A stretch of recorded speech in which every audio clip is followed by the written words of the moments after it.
is on. Small in stature, wants to make a big name for himself. We have, 28 minutes of normal time to go. West Brom 2, Burnley 1. We are just under 40 minutes away from kick-off in our two games in the Premier League, two early kick-offs in the Premier League. Manchester City taking on Bournemouth. That'll be here for you on 5 Live and BBC Sounds. Also on BBC Sounds via Sports Extra 2. Brighton and Hove Albion versus Aston Villa. And then from 4:30 this afternoon, it's Newcastle United against Liverpool. Let's turn our attention to Formula 1. That's back after the summer break, and reigning world champion Lando Norris is on pole for the Dutch Grand Prix. Lights out at 2 o'clock, and there's full commentary on Sports Extra. Let's head to the Netherlands now, and Jenny Gow. Thanks, Aaron. 100,000 fans have made their way to Zandvoort to watch the final Dutch Grand Prix. And rain it is and has. And we're kind of, in the commentary box, hoping for more rain. I know you shouldn't say that, but actually this race could be spiced up by a bit of seaside action. Beside me is Kai Bacchini, our lead commentator for this weekend, and Mark Priestley, former McLaren mechanic. This is going to be feisty, isn't it? Do you know what? It really could be, yeah, because up until about 20 minutes ago, it was pretty much bone dry, very windy. It's a seaside location. The circuit is literally right next to the beach. And then the heavens opened, and it really came down hard. At the moment, it seems to have stopped, but the circuit, as we watch the cars just make their way to the grid, are in that frustrating period where half of it's really wet and half of it's kind of dry. Yeah, Max Verstappen currently out on the Red Bull. He's got full wets on. Is he trying to dry the track, Kai? I think it's one of those where at this stage, before they head to the grid, they're just getting a feel of the surface underneath them and how wet it actually is. They can then make that judgment before the race starts. But all the fans, no matter the weather, are still out in force to support. If we know one thing about Zandvoort, when it rains, it doesn't just drizzle, it rains with full force. Norris will start on pole position with Russell alongside him, all Brit lockout. Then in third position, it's Kimi Antonelli, our championship leader at the moment. Piastri starts in fourth, then Hamilton and Verstappen, the top six, and Leclerc, and then seventh is Verstappen, Lawson, Bortoletto and Lindblad. That's your top 10. And pole sitters, they go well around here, don't they? They really do. Since the return of Zandvoort in 2021, every race has been won from pole position, and that includes our sprint race that we had earlier this weekend. George Russell taking home the victory and the pole for that. But it's Lando Norris, the other Brit, who's going to take this pole position. One of the other rebels of Liam Lawson having some scary moments on his outlap to the grid. Anything could really happen here, and I think the weather's going to be a big factor of it. Yeah, you can just hear the crunch, can't you, of the gravel as he runs wide. That's not the ideal preparation, is it?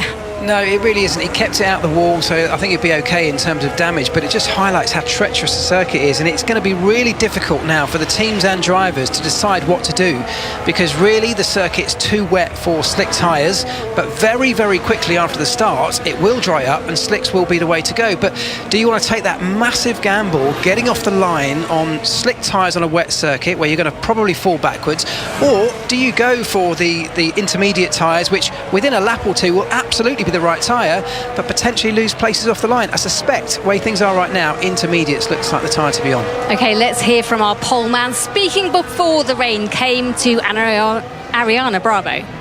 Lando, that was an impressive lap yesterday to secure pole position. How much did you enjoy that?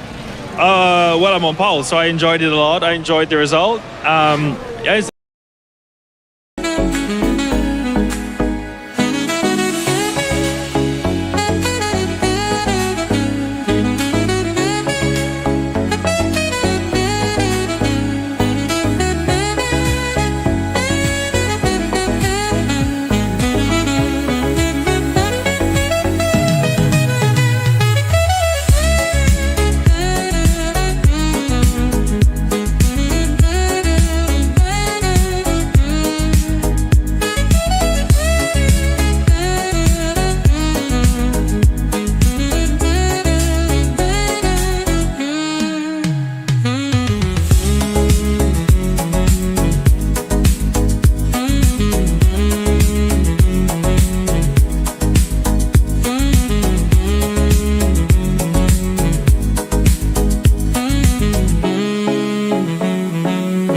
It's a cathedral of English football. It's special. It's what makes them unique. But they understand the limitations, and they're playing and trying to give Unai Emery their best because they recognise what he does.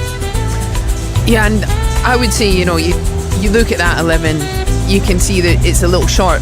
They had a tough start last season too, and they actually just led into the narrative of off the back of that Champions League and doing so well, they were going to have to suffer, and in the end they went on and had an amazing season. But I think sometimes that they'll be quite happy that I think maybe a lot of teams are thinking that they will struggle this year.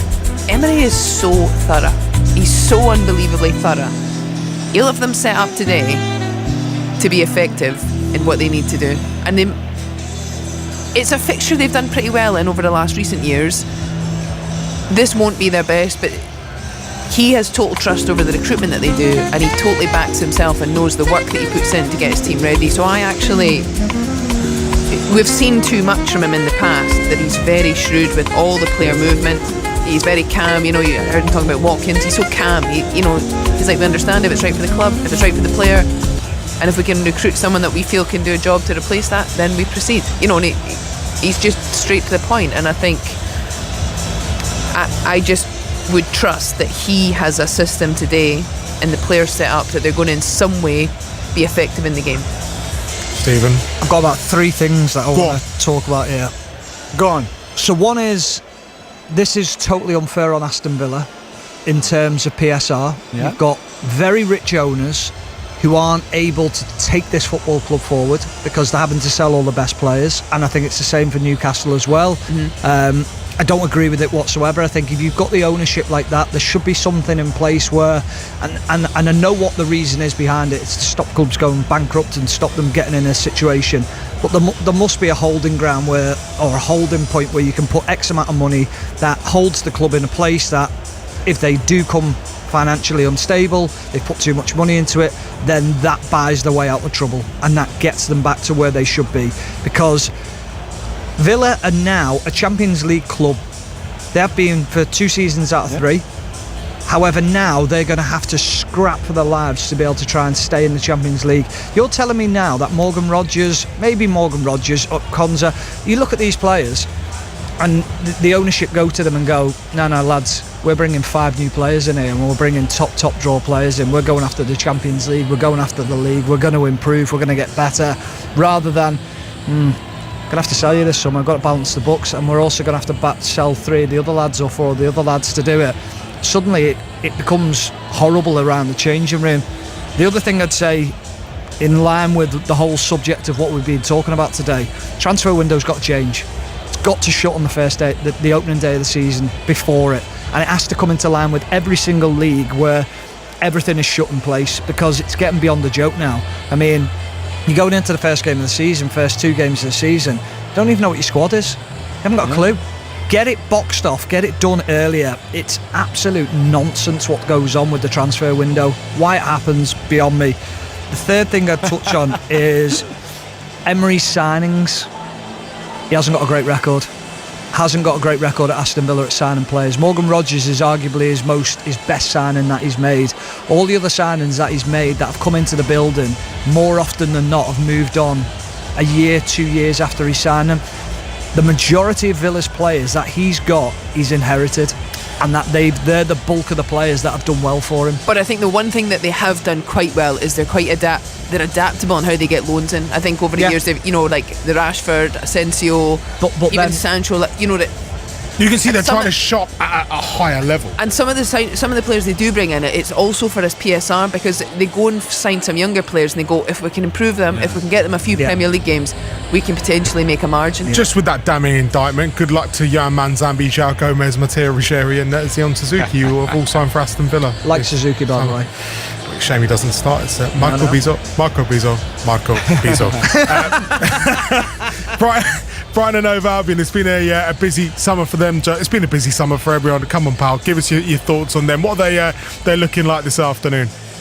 Again, they've actually done something about, obviously, Welbeck leaving, which I think is going to be a huge void to fill. Of course, the goals first and foremost, but I think for the way that Fabian Hürzeler wants to play and build and have the ball at times, that link number 9 is so important, but obviously they've gone out and got Promise David, who's a different profile. Always difficult to know how sort of form in Belgium is going to translate over here, but he's got a very physical profile, big boy, 6'5". So again, I think he's a different dynamic to what they've got in those attacking areas. And again, I think Vuskovic coming in, big money for, a big young talent, but again, has to prove himself. And I think losing Baleba as well is a big one. I know he probably wasn't at his best last season, but again, that bit of physicality, I think they're a little bit light at the moment. Ayari and Gross, fantastic footballers, but I just think the long, hard season with Europe, so I think they're short as well. It's a little bit of I don't want to be negative about both teams, but work to do in the transfer window. I'm with Stephen in terms of the timing of it. I think it's just so disruptive. Clubs are aware, so they leave it as late as possible, and then you've got all this, turmoil at this stage of, the season just coming into it, where no one knows who's going to be there, how many players are going to be there, am I going to be here next week or not? So it's less than ideal for these teams, and I do feel that some of the clubs that are really in this kind of bracket, really trying to push into that next tier, are hamstrung by a lot of the financial rules, and there's only so many times you can keep going, unearthing them gems.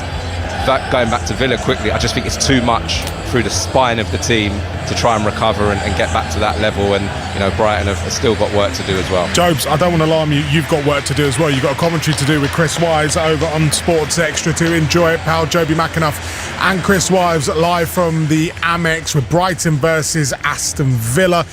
John Southall will bring us the updates here into 5 Live Sport. Just a quick one off the back on Brighton and their recruitment. Who got the better deal at that Vuskovic-Van Hecke deal? Ooh. No, you have to say Vuskovic was great for Hamburg last season. He's clearly a really good prospect again, super promising, super talented, but he's very young. At least Van Hecke, to go back to the point we were making earlier, has done it in the Premier League. Okay, yesterday he looked shaky, but again, that will get better. I think Brighton, where it was Vuskovic, and they overpaid a little bit because of that. But I can see why they spend so much on Vuskovic, because I think he's going to be, again, one of the top centre backs in Europe in the next few years. Yeah, but it is a little bit expensive. I think that was just above his value. Yeah, they really tried to overhaul that back line. Let's go back to the Etihad. Manchester City versus Bournemouth is our focus from 2 o'clock here on 5 Live. Former England goalkeeper Paul Robinson is part of our team there alongside Ali Barber. And Robbo, you've got eyes on the warm-up. It looks like Marc Guéhi is going to be starting in midfield. Yep, time for me to blow my own trumpet. The information that I've given you earlier looks to be correct. I mean, the back four are doing their warm-up on the far side of the field as we speak, and unless they're trying to throw a red herring across the other side of the field to Bournemouth and make them think something is happening that isn't, the back four is going to be Rico Lewis, Kuzanov, Dios and Guardiol, and Elliot Anderson and Marc Guéhi will anchor Manchester City's midfield today. Wow. I mean, in terms of Marc as a player, does his profile suit midfield? We've seen Manchester City do this in the past. John Stones playing a little bit further forward. Josko Guardiola can do it as well. But I don't think anyone expects this, because it's not the Marc Guéhi we know and love here in England and with England. He's not as mobile. He's not as aware. I think John Stones growing up, and when you see him at Barnsley, at Everton, his style was play out at any cost. It was that way. It was that comfort in being able to do it.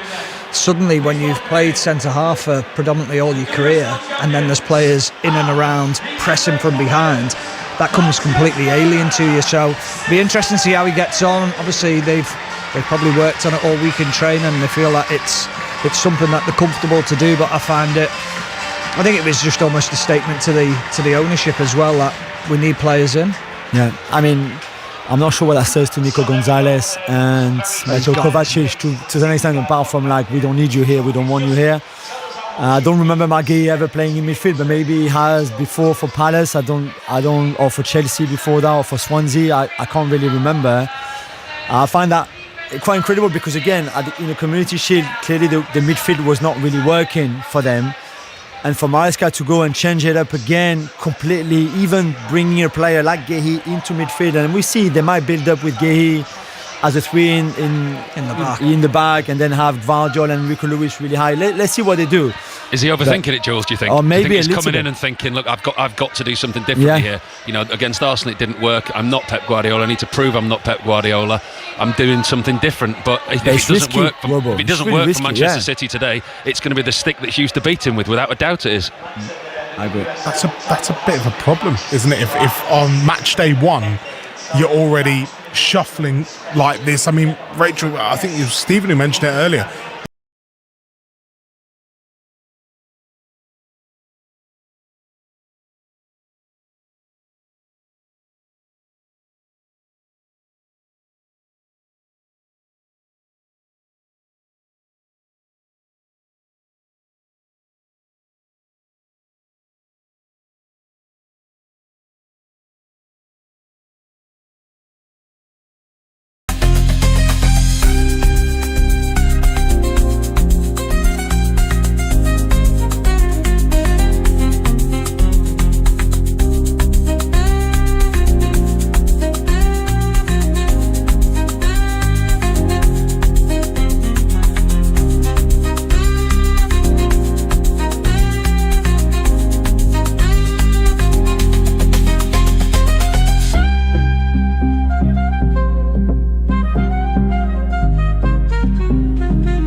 Than Brighton's 46, yet they've spent quite a bit of money in that area. They brought in Vuskovic to replace Van Hecke. What the biggest issue for Brighton was a lack of finishing quality. When you look at their forward players, do you think that's where they might struggle, Perry Groves? Yeah, obviously Danny Welbeck's gone. He had a really good season last season, not just obviously for the goals that he got, but you know the calmness that he was bringing to Brighton. He could hold the ball up. I'm just looking at Lewis Dunk, Sam, because Toby said that it's his 300th game. It's the most a Brighton players played in the Premier League, and he looks like he's in playing at left back.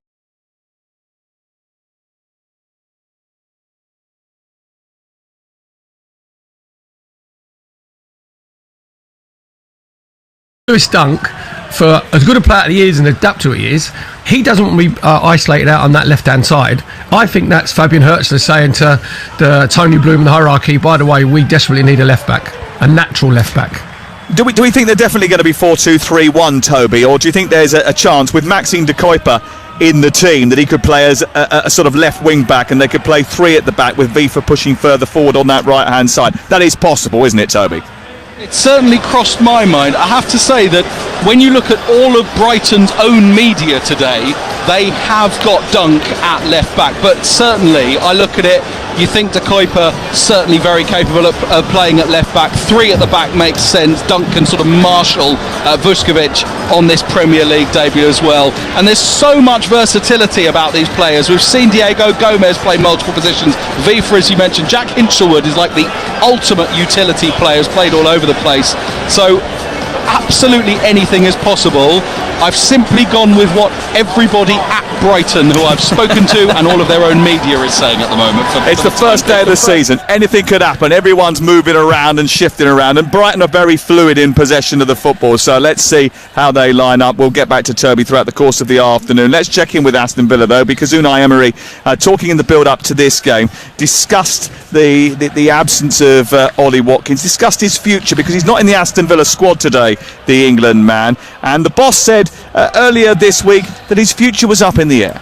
He's our player. I don't want to sell him. Now he's our player, and of course still 10 days more or less to finish the transfer window. We'll see what it happens, but he's our player and I am happy with him, and of course in case he is staying with us, he is going to continue playing his level.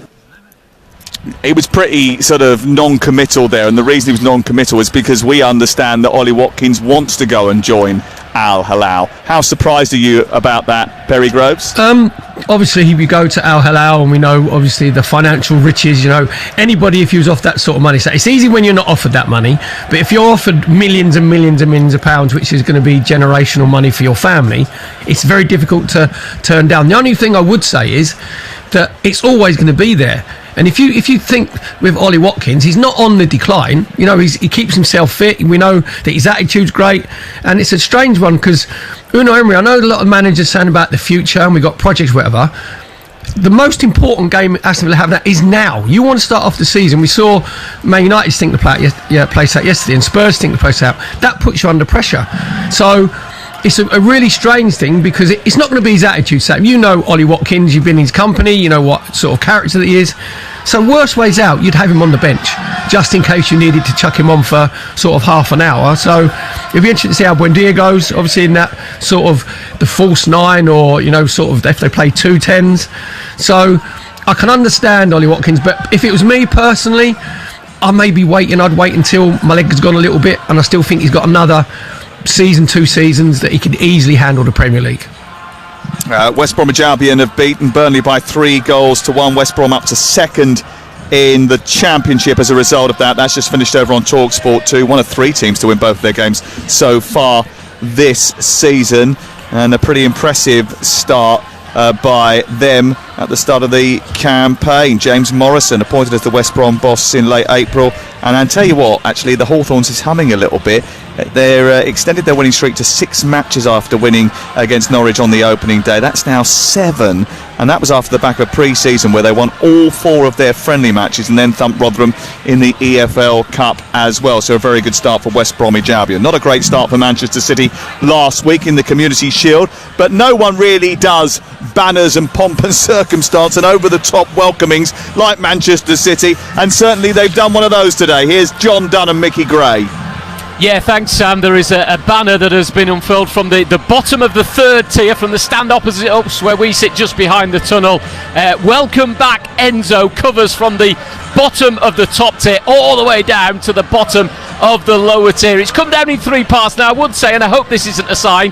One of the 3 parts just wasn't quite coming down the way they wanted it to, but a bit of effort, bit of teamwork, and they have got it down. To the goal to our right, there is a welcome to Enzo, and then above it there is a black and white, almost a picture of Enzo being greeted by Pep with a cigar, Roberto Mancini and Manuel Pellegrini, the 3 kind of predecessors to Enzo Maresca. Was an assistant here under Pep, that is why it is a welcome back to Enzo. This is his first Premier League game as the main man. Of course they lost last week to Arsenal in the Community Shield, but Mickey, they're looking to hit their stride in the first game in the Premier League today. Yeah, it was more of a slow reveal, a bit like Man City's performance last week against Arsenal, wasn't it? And it was the picture of Enzo Maresca that came down very slowly, but yeah, they don't do things by half here at City anymore, do they? And look, he'll know the importance of getting off to a good start. I think there's a bit of anticipation in the stadium as well with the supporters.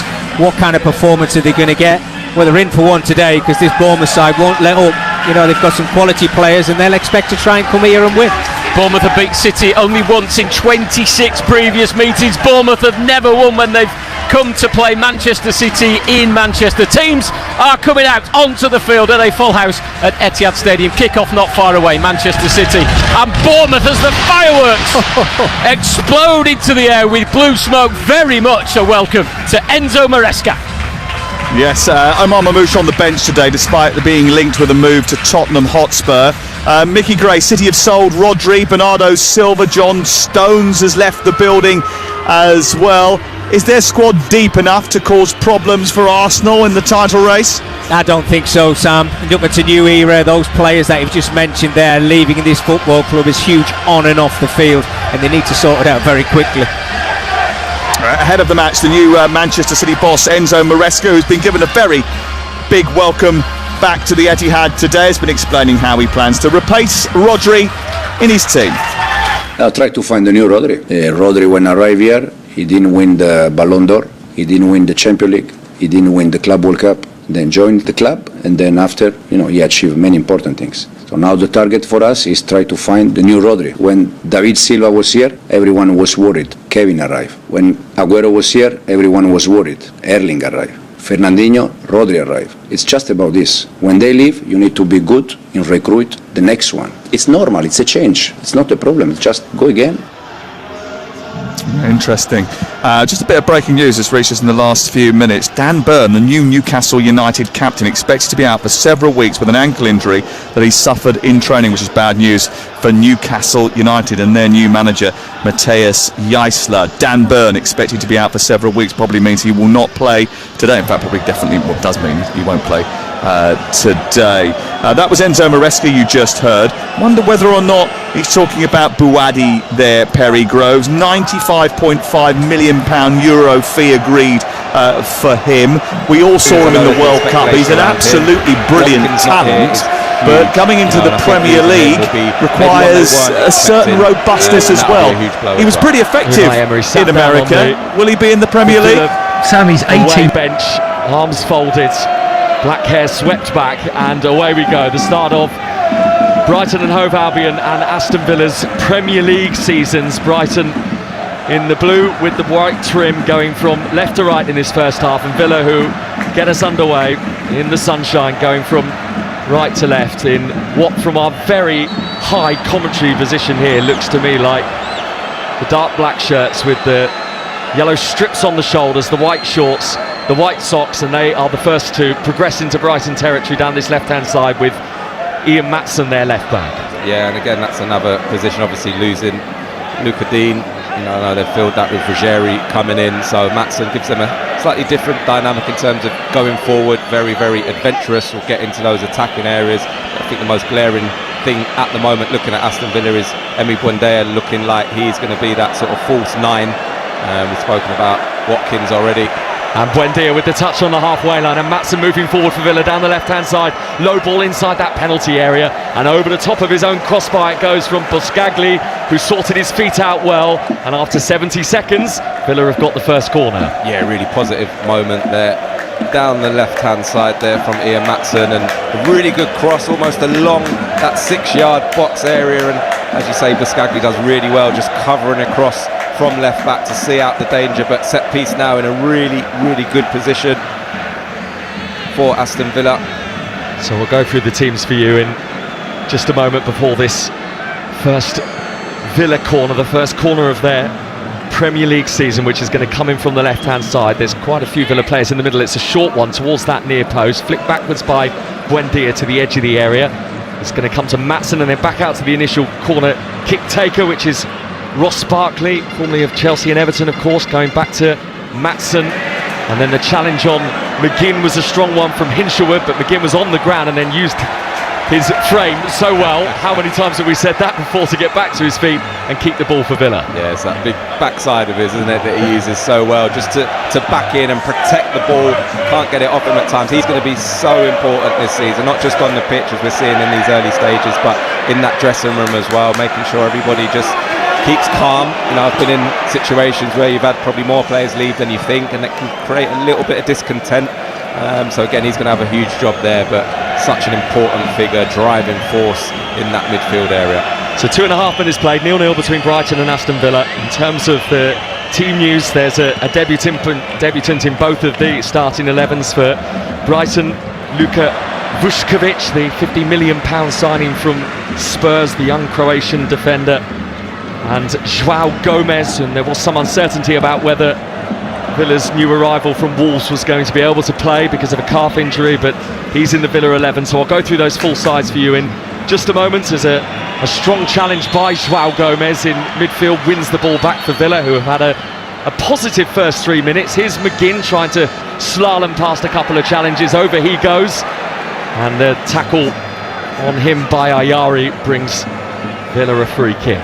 Yeah, nice bright start from Aston Villa. Again, a lot of uncertainty maybe coming into the game, but what I'm sure Unai Emery wanted was a fast start, you know, get on the front foot, and they certainly have done that so far. Another set piece in a really dangerous area, midway into that attacking half of the pitch.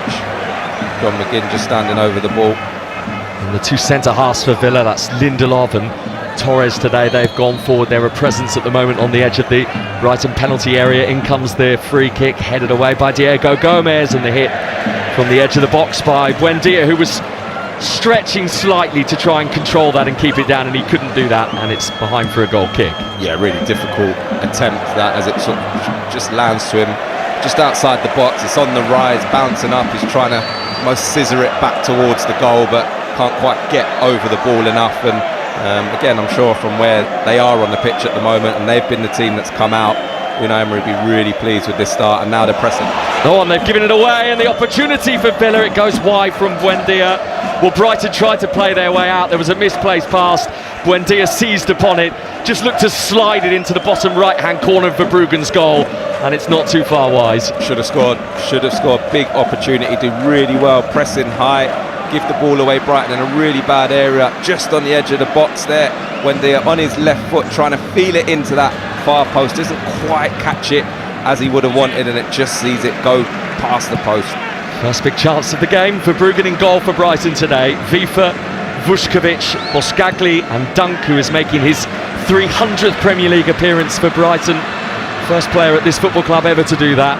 Gross and Ayari in midfield, and then Gomez, Hinshelwood, De Kuyper behind Jorginho Ruter in the Brighton forward line. And remember, no Danny Welbeck now for Brighton after his departure to Chelsea in the off-season, as a ball down the right wing is too heavy for Diego Gomez. And the Villa team, Bizot is in goal, with Emi Martinez not in the squad today.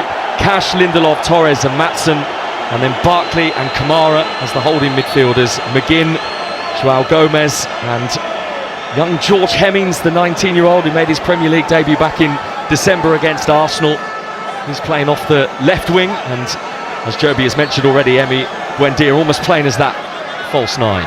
Yeah, he has been a positive story, George Hemmings, of pre-season, young player, obviously from the academy, that's looked really, really bright, and obviously he's given an opportunity today, so you know, hopefully he has a really positive game from their perspective.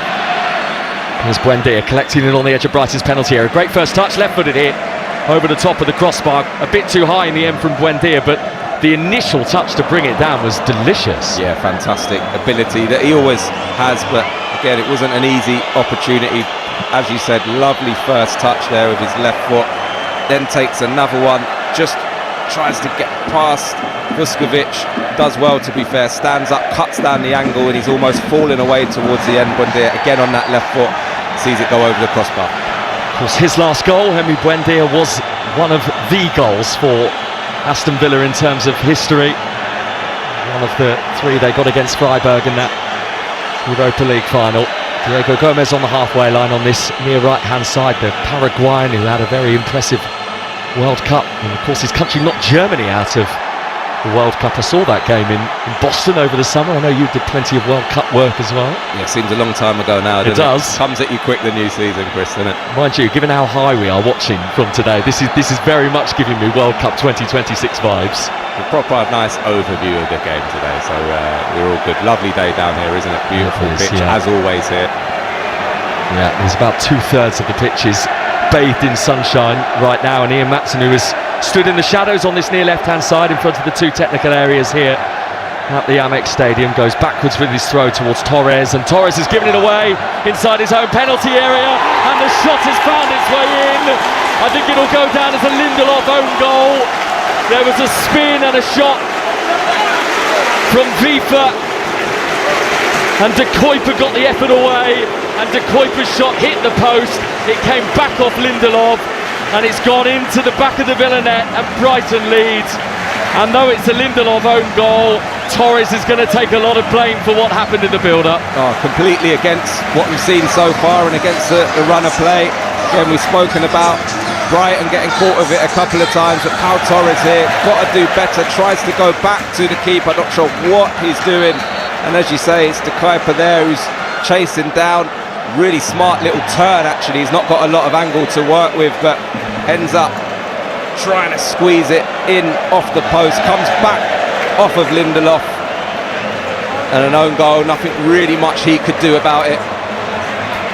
It was utterly bizarre, because when these two were here at the Amex last season, it finished 4-3 to Aston Villa. Pau Torres scored an own goal in that game, and he's complicit in an own goal that's happened today involving his centre-half partner, and it's Brighton 1, Aston Villa 0 inside the opening 10 minutes. Yeah, it's one of those situations we seem to see more and more. At times, as a defender, you've just got to clear your lines. He's in an almost impossible position, sort of not quite sure where he is in that 18-yard box, tries a ball back to the keeper, Bizot, and it just wasn't on really, and he just gets himself in such a mess, and he's the one who created that issue, and Lindelof trying to clear up his mess really, and unfortunately wasn't able to do so. Pretty sure that João Gomez has just been booked, as has Lewis Dunk. I don't know what Dunk's been booked for, but Gomez has been booked because he was fouled and then waved that imaginary yellow card in the direction of the referee, and clearly you're not going to escape without a caution yourself when you do that these days. No, not at all. I think particularly we see it early part of the season, obviously referees, as they should be doing, you know, really clamping down on it. It's not something we want to see in the game. No need for it at all. He was on the case, the referee. So in terms of what happened last season, 8th against 4th, there was 12 points between Aston Villa and Brighton at the end of it all last season in the Premier League. There's a crunching challenge in midfield is penalised. That was Yasin Ayari. I think there's another yellow card coming out here, and now Ayari's gone into the book as well. So that's 3 yellow cards in the space of 60 seconds. Yeah, really threw himself into that. I'm not quite sure how much of the ball he got there. Ayari, fully committed, full-blooded. Yeah, doesn't get much of it at all there. It's actually a little bit reckless really on Kamara. I think the referee's absolutely right there to dish out a yellow card, but again, this early in the game where there has been tackles going in, a good tempo to it, he's going to have to be very, very careful now. So Villa with the free kick then, and Torres accurately this time goes back to Bizot in the grey, all grey, long downfield from him, and Hemmings took it on his thigh, and he gets away on this left-hand side, and then just about Vifa makes the recovery challenge, having initially been taken out of the game by that immaculate touch from the young Villa winger George Hemmings. Yeah, lovely, again, bit of control. He knew exactly what he wanted to do, just takes it across Vifa and tries to slide Buendia in behind, but snuffed out there. But again, Villa, really important that they respond to what was a setback, and as I said, against the run of play, they've really had the best of this opening spell of the game so far.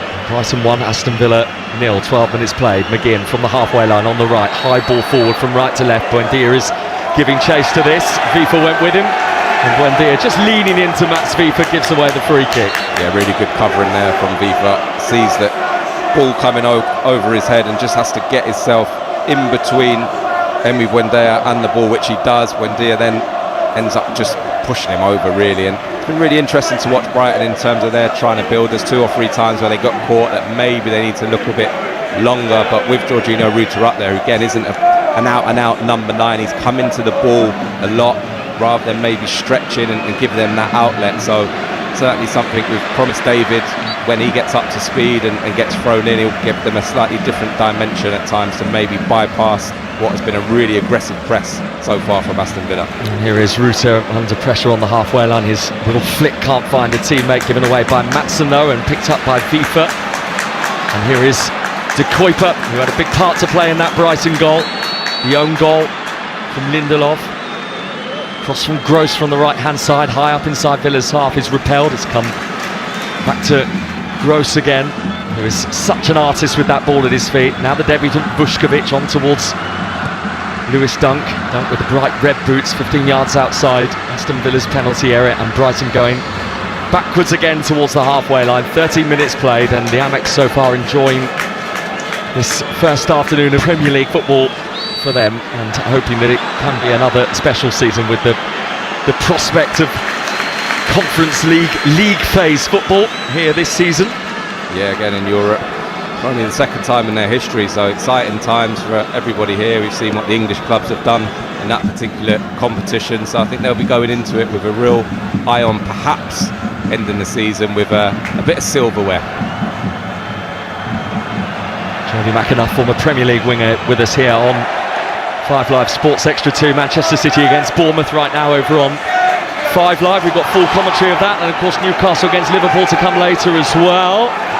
As Hinshelwood makes his way through, the referee's whistle has gone for a foul on Ayari. There was 1 or 2 Brighton players who wanted a yellow card, 1 or 2 wanted Hinshelwood to be able to go on there.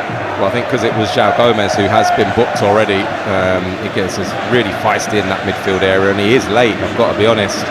Doesn't go anywhere near the ball. It's a bit of a flick out, really. I think to get another yellow for that would have been pretty harsh. We know that it's got to be a pretty high tariff to get a second yellow card and end up in a red. So he's walking a real thin line at the moment there. It is, as I say, competitive in that midfield area. He's got to tread carefully. I'd hazard a guess that had João Gomez not already been booked, he would have been booked for that tackle. And I think that sometimes is a frustration, isn't it? But we don't want to see reds really unless it's a really reckless or careless challenge for that second one. Absolutely. Here comes the Brighton free kick with a 1-0 lead as Gross sends it a little too high out towards that left-hand side. And it is out for a Villa throw, which Matty Cash is going to take with his new look hair. And he was very open about this. I'm not revealing any secrets. Said he'd had his hair transplant over the summer, so those long locks for now at least have gone, but maybe when they do come back they'll be far more fulsome. Yeah, I think they'll be bigger and better than ever when they do come back, and it seems like hairstyles are all the rage. A lot of news about Erling Haaland potentially cutting off the flowing locks. I always have to double check that though on social media these days, because you never know what's right and whether somebody's putting something up that isn't quite correct, but I do believe it is true. Well, we don't have eyes on that Manchester City Bournemouth game today, so I don't know whether Haaland is genuinely sporting that new look, but certainly everything that I saw on socials this morning would suggest that he is. I think there'll be a few defenders hoping that maybe he's lost a few of those superpowers by cutting the hair off. Or possibly just gained an extra half a yard of speed because he's not carrying so much weight. That's a scary thought for a lot of defenders, I think, isn't it? Brighton leading Aston Villa here, 1-0. The own goal from Victor Lindelof. Not that he could do very much about it when the ball ricocheted off the post and hit him from no more than a yard out. And here is Jack Hinshelwood, who's wearing the number 8 this season for Brighton. He's got another new number. He traded in for a 13 last season. There's an 8 now as the high ball goes forward into Villa's penalty area. Ruta brings it down, was spinning, and it was the wrong option though. He did brilliantly to drive forward. It sort of opened up. He had an option to his left, he had McGinn to his right, but I think he's got to go forward and maybe get a strike on ball to McGinn in the end, a little bit behind him, just on the right hand side of that penalty area. McGinn's got to then come in on his left foot, tries to shift it, doesn't get the contact that he really wants. So a half chance opportunity. Now an opportunity for Brighton down the other end from the back to the front, and Ruter in the box on his left foot, pulls it back. It's a super goal. De Kuyper's on the end of it. It's 2-0 to Brighton inside the first 18 minutes. Ruter has made that superbly, and De Kuyper, who had a massive part to play in the first goal, well, this second one certainly belongs to him. Met it inside the 6-yard box, an unmissable opportunity, and Brighton are 2-0 up on Villa. Well, De Kuyper will obviously get the credit for sticking the ball in the back of the net, but this is all about Jorginho Ruter. Brilliant play, times his run. Maybe a little shout of offside. Has he gone a little bit too early? He's right on the line there. From his perspective, he'll feel that he's timed it just right, does brilliantly, gets down that left-hand channel, wraps the ball across the box, and De Kuyper, he's the one who gets in on the end of it, but brilliant forward play from Ruter. puts it on an absolute plate. Villa asleep, not tracking, they'll be disappointed, but great play from Jorginho Rutter. Well, any check was a very swift one, and no offside spotted, so the goal stands, and Brighton, just as they did when these two teams met here last season at the Amex Stadium in the Premier League, have a 2-0 first half lead, though Villa fans will point out that they made it 2-2 before half-time, as Barkley met with two excellent challenges there from Rutter, who celebrated that like he celebrated a goal, that sliding tackle. Yeah, he's pumped up, isn't he? And again, a player I saw a lot of at Leeds United during his time there, and again, for me, doing a job for the team at the moment in that number 9, but he's at his best when he's rolling into pockets, he's got space to go and run into in those wide areas, full of talent, but also fantastic from an athletic point of view as well. Well, frankly, because you look at both of these teams and you wonder whether they are a smidge undercooked, you didn't really know what you were going to get from this Premier League game this afternoon, but it has been a fun-fueled 20 minutes so far, and here comes Lindelof with his hair bobbing slightly, the Swede, towards McGinn. McGinn is shuffled out of it on the edge of Brighton's penalty area, and now there is a sea of blue sweeping forward from left to right, though they just take the pace out of the attack, Brighton, as it goes to Gross and then Vifa, and then Gross tries to get it back to Vifa, who just about stops that from going out for a throw. Yeah, Fabian Hürzeler's just asking the team to remain calm, keep the ball. This is where Brighton are so difficult to play against, when they get themselves into these positions and then control the game. The emphasis is now on Aston Villa to try and go and win the ball back again, but Brighton really comfortable on the ball, as we've seen for a number of years now, and particularly under Fabian Hürzeler. And if that press isn't quite right just at the moment with Villa, it's a little bit half-hearted, then they get out very, very easily, as they have done now, as they work their way across the halfway line in really good possession. With the ball at his feet at the moment is Yasin Ayari, who was another in, albeit not the most glittering World Cup for his country, Sweden, obviously under the guidance of former Brighton manager Graham Potter. He certainly caught the eye, Ayari. Brighton have got another free kick here as Hinshelwood is bumped into 10 yards inside Villa's half, centre of the pitch. Yeah, and that was again another great thing about the World Cup players like him, just making the opportunity count. Really, I covered one of his games where he scored the 2 goals. Fantastic performance, and another player who's really growing and growing in his role here. And still only 22 years old as well, Yasin Ayari, and you think of the Premier League experience he's got already, he could go on and become a really big player in this league in the years to come, as could this man, Luka Vuskovic, the 19-year-old Croatian, the new Brighton signing. Now Diego Gomez sweeping it from the centre of the pitch out to the left for De Kuyper, who cuts back on his right foot, and then it's curled into the box, headed away by Villa, only as far as Dunk. Dunk half thought about having a hit there from the edge of the penalty area. De Kuyper gets it instead and took it in an offside position, and the flag is up against him. Yeah, again, Lewis Dunk, I mean, what a career he's had. Having him back today, I think so important. Just looking back at this offside here, I think for Rutter, just times it to perfection, doesn't he? I mean, it's very, very close, but ends up with a fantastic assist there, all down to him to give them that 2-0 advantage. And those 2 Brighton goals in the space of 9 minutes in this first half, and we are at the midway point now of the first half at a sun-drenched and rowdy Amex Stadium. Yeah, well, we're right in amongst it here, aren't we? Certainly are. Vuskovic is taking the ball here for Brighton. It'll be one to watch, I think, today for many of the Brighton supporters, to see how he fits into a position that we're so often, of course, used to seeing Jan-Paul van Hecke playing, but he's made his summer move to Spurs. Here's Rutter after that nice initial touch by Gross to introduce him on the halfway line. Rutter trying to dart his way through, and then Hinshelwood comes and shows a bit of muscle as well to look to win the ball back for Brighton. Villa emerge with it with João Gomez, but there's pressure on Villa, and Brighton have it once more with Diego Gomez 10 yards outside the box. His attempted pass is intercepted, and it is Hemmings who is holding off Vifa. Not for long though. Rutter picks it up again for Brighton, all a little bit messy from both teams, particularly Villa, who managed to retrieve the ball, and then they've lost it, and the shot from distance from Rutter, flicked over the top by Bizot. He must have got fingertips to that, but Was that Torres again giving the ball away? Really sloppy from Villa. Yeah, just looked a little bit uncertain, haven't they, in terms of when they're in possession. Torres there doesn't make his mind up, dwells on the ball, takes an extra touch, doesn't need to, gives it back, and then Hürzeler with a bit of a snapshot from all of 25 yards. But as you say, Bizot really comfortable, just palms it over the top of his crossbar. They're making their own problems at times, Aston Villa, really, aren't they? They're not, as I say, moving it quick enough, but again, they don't really have that option in forward areas at time to maybe bypass, that pressure from Brighton. The 35-year-old Dutchman in the Villa goal has been far busier than he would have liked to have been so far. So Brighton going from left to right with a 2-0 lead and a corner. De Kuyper to that back post, kept alive. It didn't go out of play. There was one or two Villa players wondering whether the ball had crossed the line. It didn't. It was kept active. Villa managed to clear it away and eventually do the same for a second time of asking through Torres, but it's retrieved again by De Kuyper. At the moment, Villa are really feeling the heat here. Yeah, they are. They're really struggling to get themselves up the pitch after what was a fairly bright start. Here's Gross, deep inside Villa's half on the right, tracked by Hemmings, who has halted the corner but has lost the ball.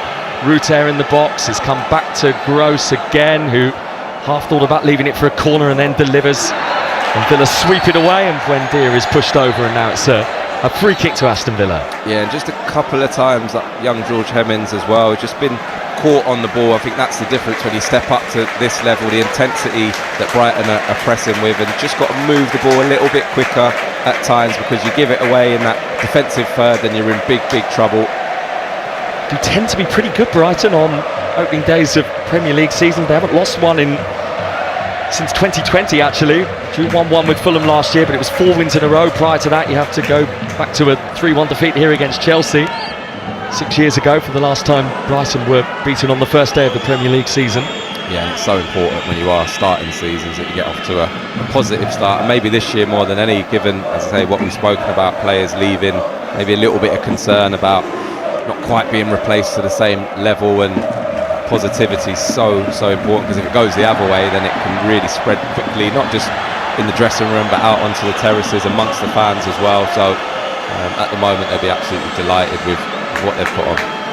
Brighton with a 2-0 lead, still 0-0 between Manchester City and Bournemouth in the other game that got underway at 2 o'clock, which is also a live offering for you on 5 Live this afternoon. Newcastle against Liverpool to come from 4:30, and we will have multiple League Cup commentaries for you this week. Tuesday, Wednesday and Thursday night will be at Birmingham, Brentford, Preston, Everton and Chelsea, Luton.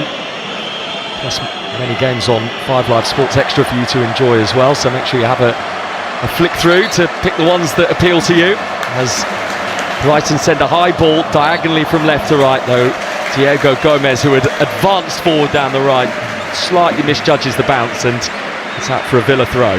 Yeah, but really like what Brighton are trying to do here. They're just keeping themselves on the ball at times, with Ruggan keeping his foot on it, almost enticing that press one side of the pitch, and as soon as they've dragged Aston Villa across, it's one touch out of the feet, big switch, and then they're potentially in one-on-one situations on the other side of the pitch.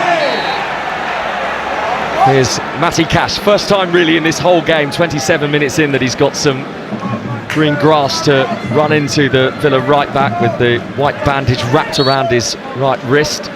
Just waiting to see what the options are for him. He wants to go to McGinn, and that is eventually where the ball goes, into the feet of John McGinn, whose last goal was a Scotland goal and the only goal that Scotland scored at the World Cup during the summer against Haiti. And Joao Gomez under pressure from FIFA in midfield. They're doing that brilliantly, aren't they, Brighton? Getting around, harassing those Villa players. Yeah, they are, but they're almost allowing the Aston Villa centre-halves to have the ball, but at any time there's a little pass into midfield, they are so sharp. Ayari, as you say, doing a great job in terms of his pressing, but they're just ready and waiting. They're on the front foot. You can almost see them saying, go on then, play that pass into midfield. As soon as it goes, that's the trigger. And at the moment, Aston Villa are not quite being able to work that pressure out. Some talk about Villa signing Leon Goretzka, the vastly experienced German, who is a free transfer, having left Bayern Munich at the end of last season. Don't have some of their bigger recruits today, the biggest of all of them, Johan Manzambi, who was such a pleasure to watch during the World Cup during the summer. Yeah, fantastic talent and huge potential, as you say. Did it on the biggest stage of all, and I think over time I think they're the types of signings Aston Villa could probably live with. If you're saying that, we've lost some Morgan Rogers, as fantastic as he is, but if Manzambi gets to anywhere near the level I think we're all thinking he will do, that can be a real positive signing later on, but it's going to take a little bit of time. I think Goretzka is a here and now, exactly what they need, somebody to come into that central area that you know exactly what you're going to get, and he would be a fantastic signing if they can get that one over the line.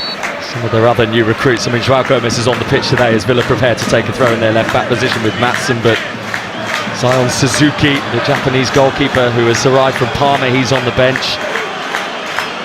Jerry, who Joby mentions, from Atletico Madrid. Alejandro Garnacho's joined on loan from Chelsea as well. Yeah, it was a strange one for me, I've got to be honest. He's got to, at some point, really get himself going. He's had some fantastic opportunities, really, when you look at the clubs he's played at. What a beautiful pass that is from Vuskovic, from deep out to the left for De Kuyper. De Kuyper into the box of Brighton, headed back across goal. It's 3-0 to Brighton. Hinshelwood is on the end of it.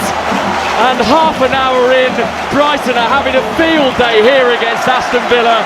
Jack Hinshelwood, the latest goal scorer, with his head from close range. Villa had just been pulled apart.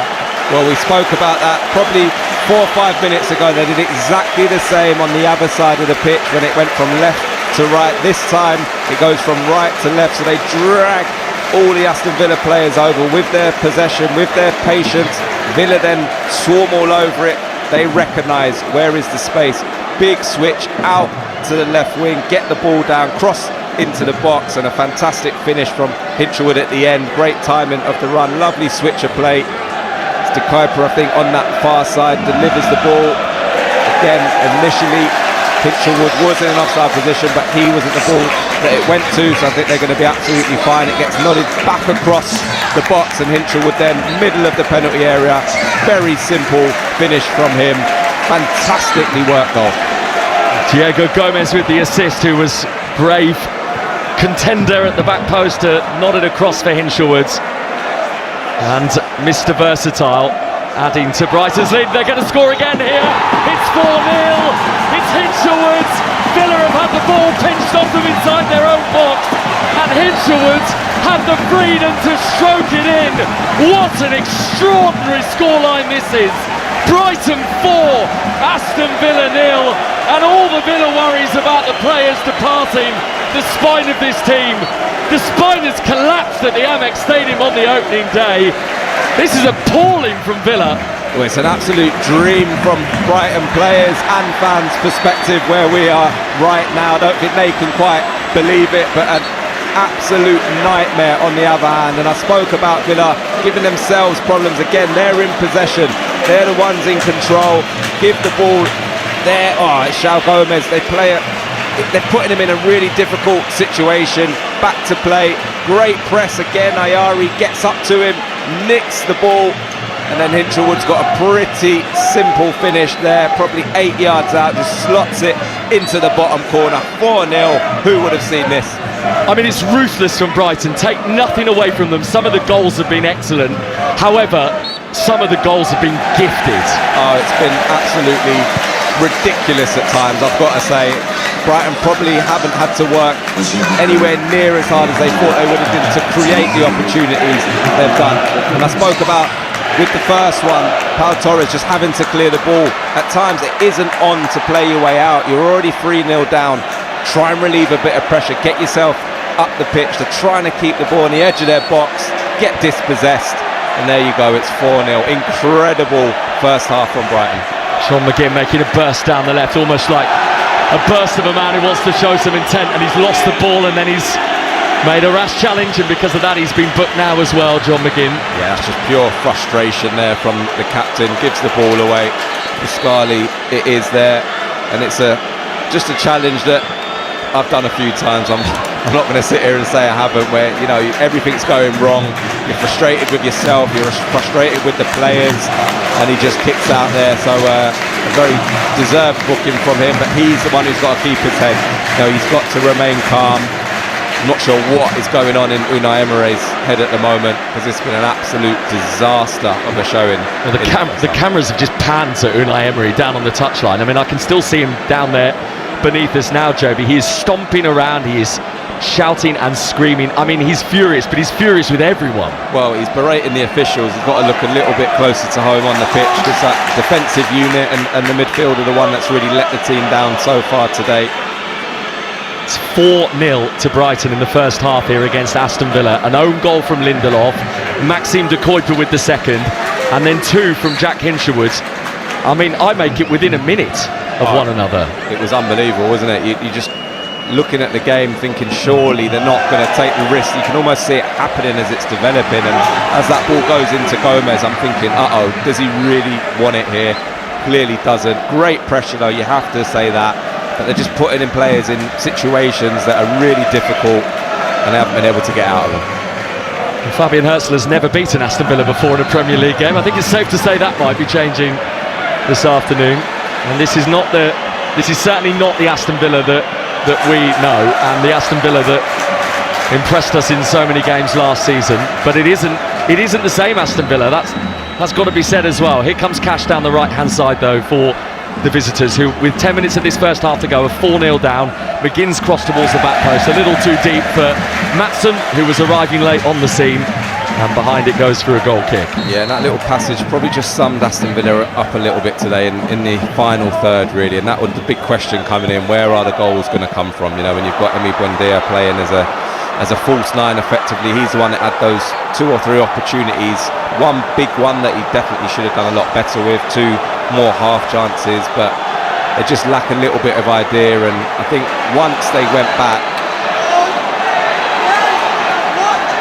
just thought Brighton want to get again in on a press there, but the flag had gone up there, and they just haven't been able to really create enough opportunities in that final third. But a lot of that for me has come from where they're playing on the pitch. They're so deep, they're playing a lot of balls in their own defensive third, and they're not getting themselves up the pitch to, 1, relieve pressure, but 2, to create opportunities to get themselves back in it when it was 1 or 2-0. And it is now 4-0 to Brighton on this first game of this new Premier League season, as Lindelof is harassed by Hinshelwood, who looks hungry, and it's a Hinshelwood on for a hat-trick now. This is Ross Barkley in the middle of midfield. They need some of their more experienced players, Villa, to step up now for sure,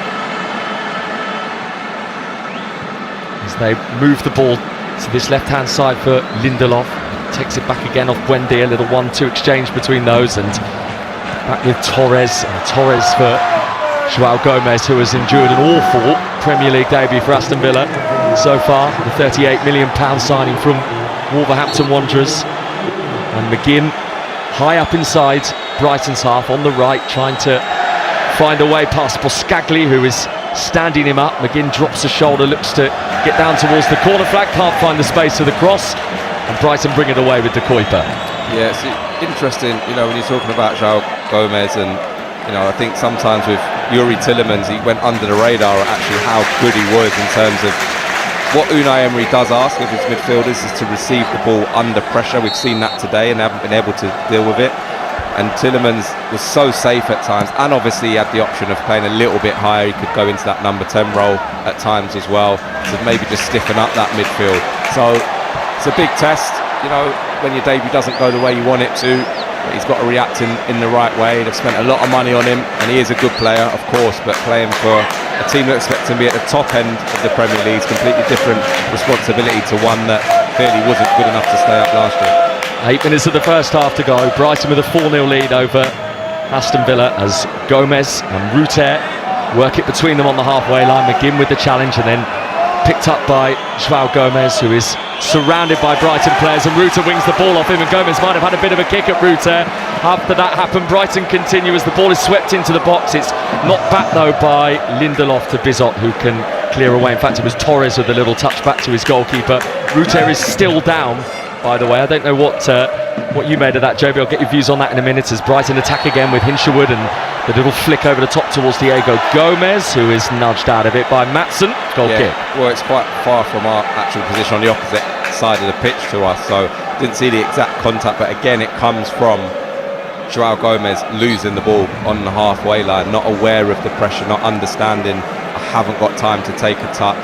And again, as bad as that's been from Villa's perspective, the pressing from Brighton has been so good. Just having another look at this, João Gomez here gets a little bit of contact, or it looks like a little bit of a flick up as he's on the floor.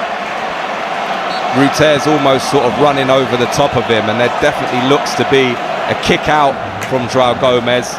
Very petulant. Again, he's already had a yellow card, got away with one earlier. That for me seems like it could be definitely over the threshold if the referee has seen it, or the VAR. He is being sent to the screen here, the referee. So João Gomez is potentially about to be dismissed. He's on a yellow card, but this would be potentially a straight red, I think. Well, I was going to say it could be a straight red by itself, regardless of the fact that he's had one. Again, we're just watching it again. He gives the ball away, and it's as he's going down to ground, Reuter's trying to run over his legs, and he kicks one of his legs upwards into the midriff of Reuter. And I think, although we can't exactly hear what's going on, if I'm watching this in VAR, I think he's in big trouble. Peter Banks is over, looking at the little monitor on the touchline down towards low down towards our right-hand side. He's stepping back onto the pitch. We might be able to hear the decision here. After review, Aston Villa 35 kicks out at his opponent.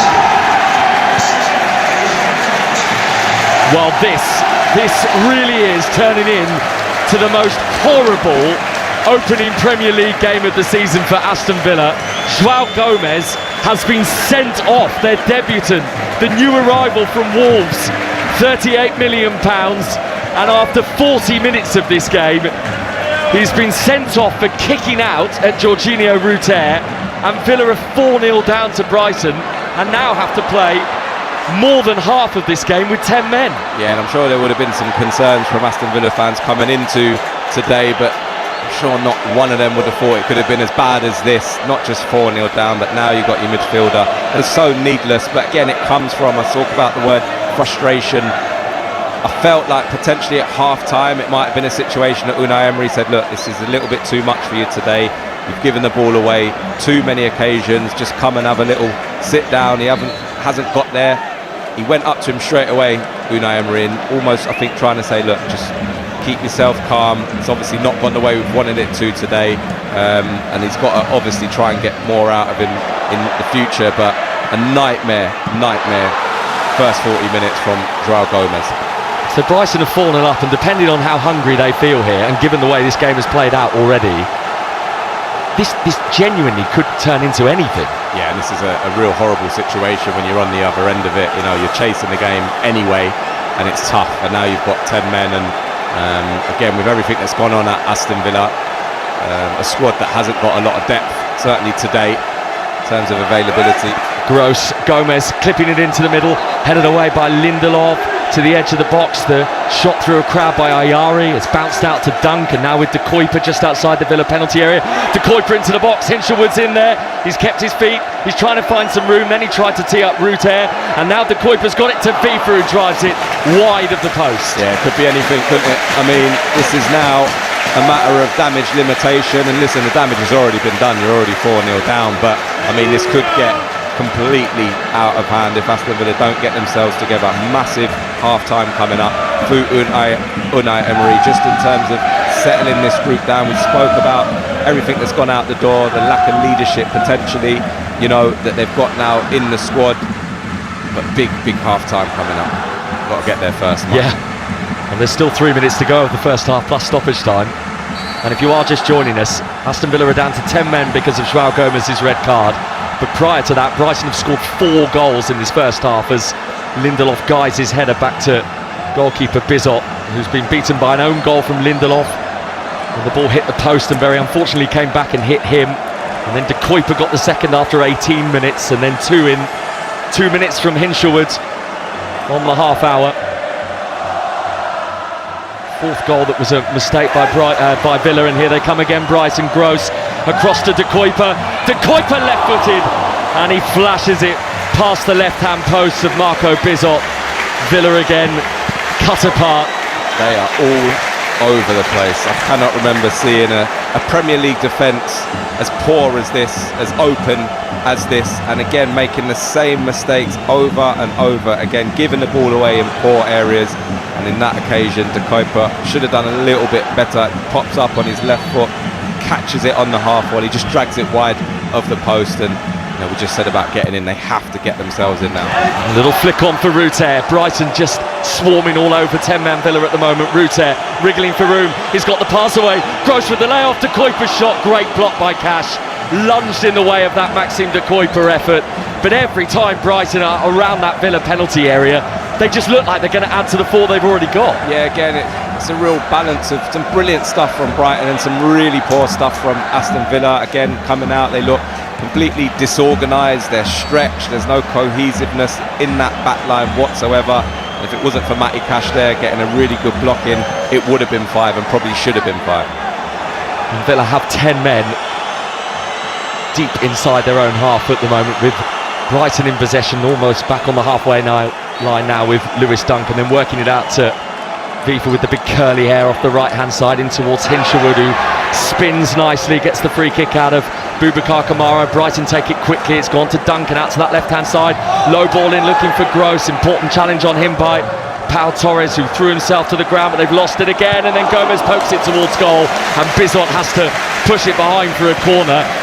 I mean, they're not just on the ropes, they're very much on the canvas here, Villa. They need that half-time whistle. Oh, it's just ridiculous, though, in terms of the opportunities that they're still giving up. I mean, we said they've got to get themselves in probably, 3-4 minutes ago, and since then they've had 3 or 4 really big opportunities to make it 5. I can't see anybody there taking command, saying, listen, let's not play out, let's get ourselves in, let's just change tactics at least for the next few minutes and get ourselves up the pitch. They're almost just continuing to do what they're doing, which is giving them big problems. So a Brighton corner with the scoreline 4-0, and we are right on the 45-minute mark. 5 additional minutes at the end of this first half, and every single second of that will be unwelcome for Villa as the Brighton corner comes deep. It's too heavy for Lewis Dunk, and Maatsen is going to allow that to run out of play. How much of this then is down to Villa losing those big players, Tielemans, Konza, Digne, Rodgers, no Martinez, no Watkins today, all leaders? Yeah, well, I think when you look at positionally, my big worry for Villa was exactly that. It is right down the middle. We talk about spines of teams and the experience that you want in there. Obviously Martinez, Konza, Tielemans in the middle of the pitch, no Watkins at the top end, and at least if you've got that bit of know-how and experience and level that you know what you're going to get week in, week out, then the rest of the players in the team can function around that, whereas at the moment there's a real dearth of leadership on that pitch. And when it is just on John McGinn's shoulders, for example, and I've been in that position as a captain, it is tough because it's not about one person, and big questions certainly in terms of that recruitment in the summer and where Aston Villa are going to be going this season on the basis of this first half. McGinn's free kick forward, nodded down by Cash and swept away by Brighton's Yassin Ayari, and then Ruta not able to introduce De Kuyper. Had he managed to get a bit more contact on that ball, De Kuyper might have been away there. A minute and a half into the 5 of stoppage time, 4-0 Brighton leads. He's worked so hard, Jorginho Ruta, today. I say, not being a natural 9, but the pressure that he's applying, the distance he's covering at the intensity that he is, he's really got the bit between his teeth. It's worth casting your eye as well, Joby, towards that Villa away end, towards our right-hand side. Probably about 60% full right now. Now, I'm sure some of those have just disappeared into the concourses. I would have thought there will be 1 or 2 that have disappeared out the exits. Yeah, well, it's been a pretty damning first half so far, hasn't it? So, again, fair road journey down south for them as well. But, like you say, I think the majority at the moment will probably be getting some refreshments, probably taking stock of what's going on, and hopefully come back to at least a more positive second half and look a little bit stronger defensively. That's the very least you can take out of maybe this second half. That will be the message that I will be giving the players. Come on, it's been too easy. We've got to at least look a little bit more like a team than we have done in that first half. Just wonder whether the calm air of Brighton Beach might be a more preferable option for some of those Villa supporters in the sunshine now on this Sunday afternoon, as the ball goes back to Bizot, the goalkeeper, and clips it upfield for Villa towards McGinn, who has it taken off him by De Kuyper, who is one of many who has had a truly excellent first half for Brighton. Yeah, they've they've all been at it. You know, every single one of those Brighton players looks like they're playing very much at their top level. Wasn't the case to start with. Maybe 10-15 minutes felt like they were just feeling their way, but since they got that first and definitely the second goal, the confidence has just flooded through them, and it's a game now that absolutely suits exactly those players on the pitch. Technically gifted, want to have the ball at their feet, fantastic movement to receive the ball as well, and days like this don't come around too often, I've got to be honest. Brighton are moving the ball between primarily their defenders, Vifa and Vuskovic and Dunk, and there is no pressure, understandably at all, from the Villa players who are facing them up. 4-0 down to 10 men. Final couple of minutes of what has been a really taxing first half for Unai Emery's side, and they will be praying that half-time whistle comes very soon so they can sort themselves out, and praying as well that Brighton are going to perhaps show a little bit of mercy before half-time, because they have feasted upon Villa errors and fantastic play in this first half. Yeah, that's exactly the issue that Aston Villa are going to have now, because, as you say, where they are on the pitch, almost in that sort of mid-block, really, Brighton are really happy just to roll the ball across that back line, which is exactly what they're doing now. Vuskovic, Dunk, you know, all the back four really comfortable on the ball, just popping it, 1 touch, 2 touch, again trying to invite that press, trying to draw it out, and again, second half for them looks like it's going to be incredibly comfortable. Brighton 4, 10 men, Aston Villa 0, and Brighton are just working the ball around inside their own half at the moment. Vuskovic, who has enjoyed a very different debut compared to João Gomez of Aston Villa, as Villa pinch the ball back, and then the pass out of the reach of Buendia on this left-hand side, and the ironic jeers from the Amex crowd, who have almost found themselves in a state of relaxation now. All that noise that was surrounding us in the first half an hour or so, that's all died down now, because it's all very cosy for Brighton. Yeah, that's probably the biggest thing they've got to guard against in the second half, in terms of that complacency. They want to keep the good habits and make sure they have a real good second half to come. Noise is going to go up a few notches now with the sound of that half-time whistle. What a brilliant first half it has been for Brighton in their first Premier League game of this new season. The scoreline is Brighton and Hove Albion 4, Aston Villa 0, and it is 10 men Aston Villa as well, for the red card for João Gomez, for the kick out at Jorginho Hürzeler after he was tackled by the Brighton man, and then threw a leg towards him as he was tumbling to the ground. But the goals all came before that red card. It had no impact on how ruthless and brilliant Brighton have been. The own goal from Lindelof after 8 minutes, the second from De Kuyper in the 18th, and then the quick double from Jack Hinshelwood. 3-0 on the half-hour mark, 4-0 by the 31st. Brighton brilliant, Villa just look lost. Yeah, they do, and again, it's probably what's happened when things have gone against them. It's all well and good when you come out, and again, they started well. They had some good opportunities right at the start of the match, but almost as soon as that Lindelof goal went in, you could see the shoulders start to sag a little bit, and again, they're just giving themselves problems that they didn't need to. And the second one comes, that was a real dagger, because that's when then the press started being less effective from Aston Villa's perspective. Brighton then feel so much more confident on the ball, and then you've got to say after that, the chances they've given away have been absolutely ridiculous from an Aston Villa perspective.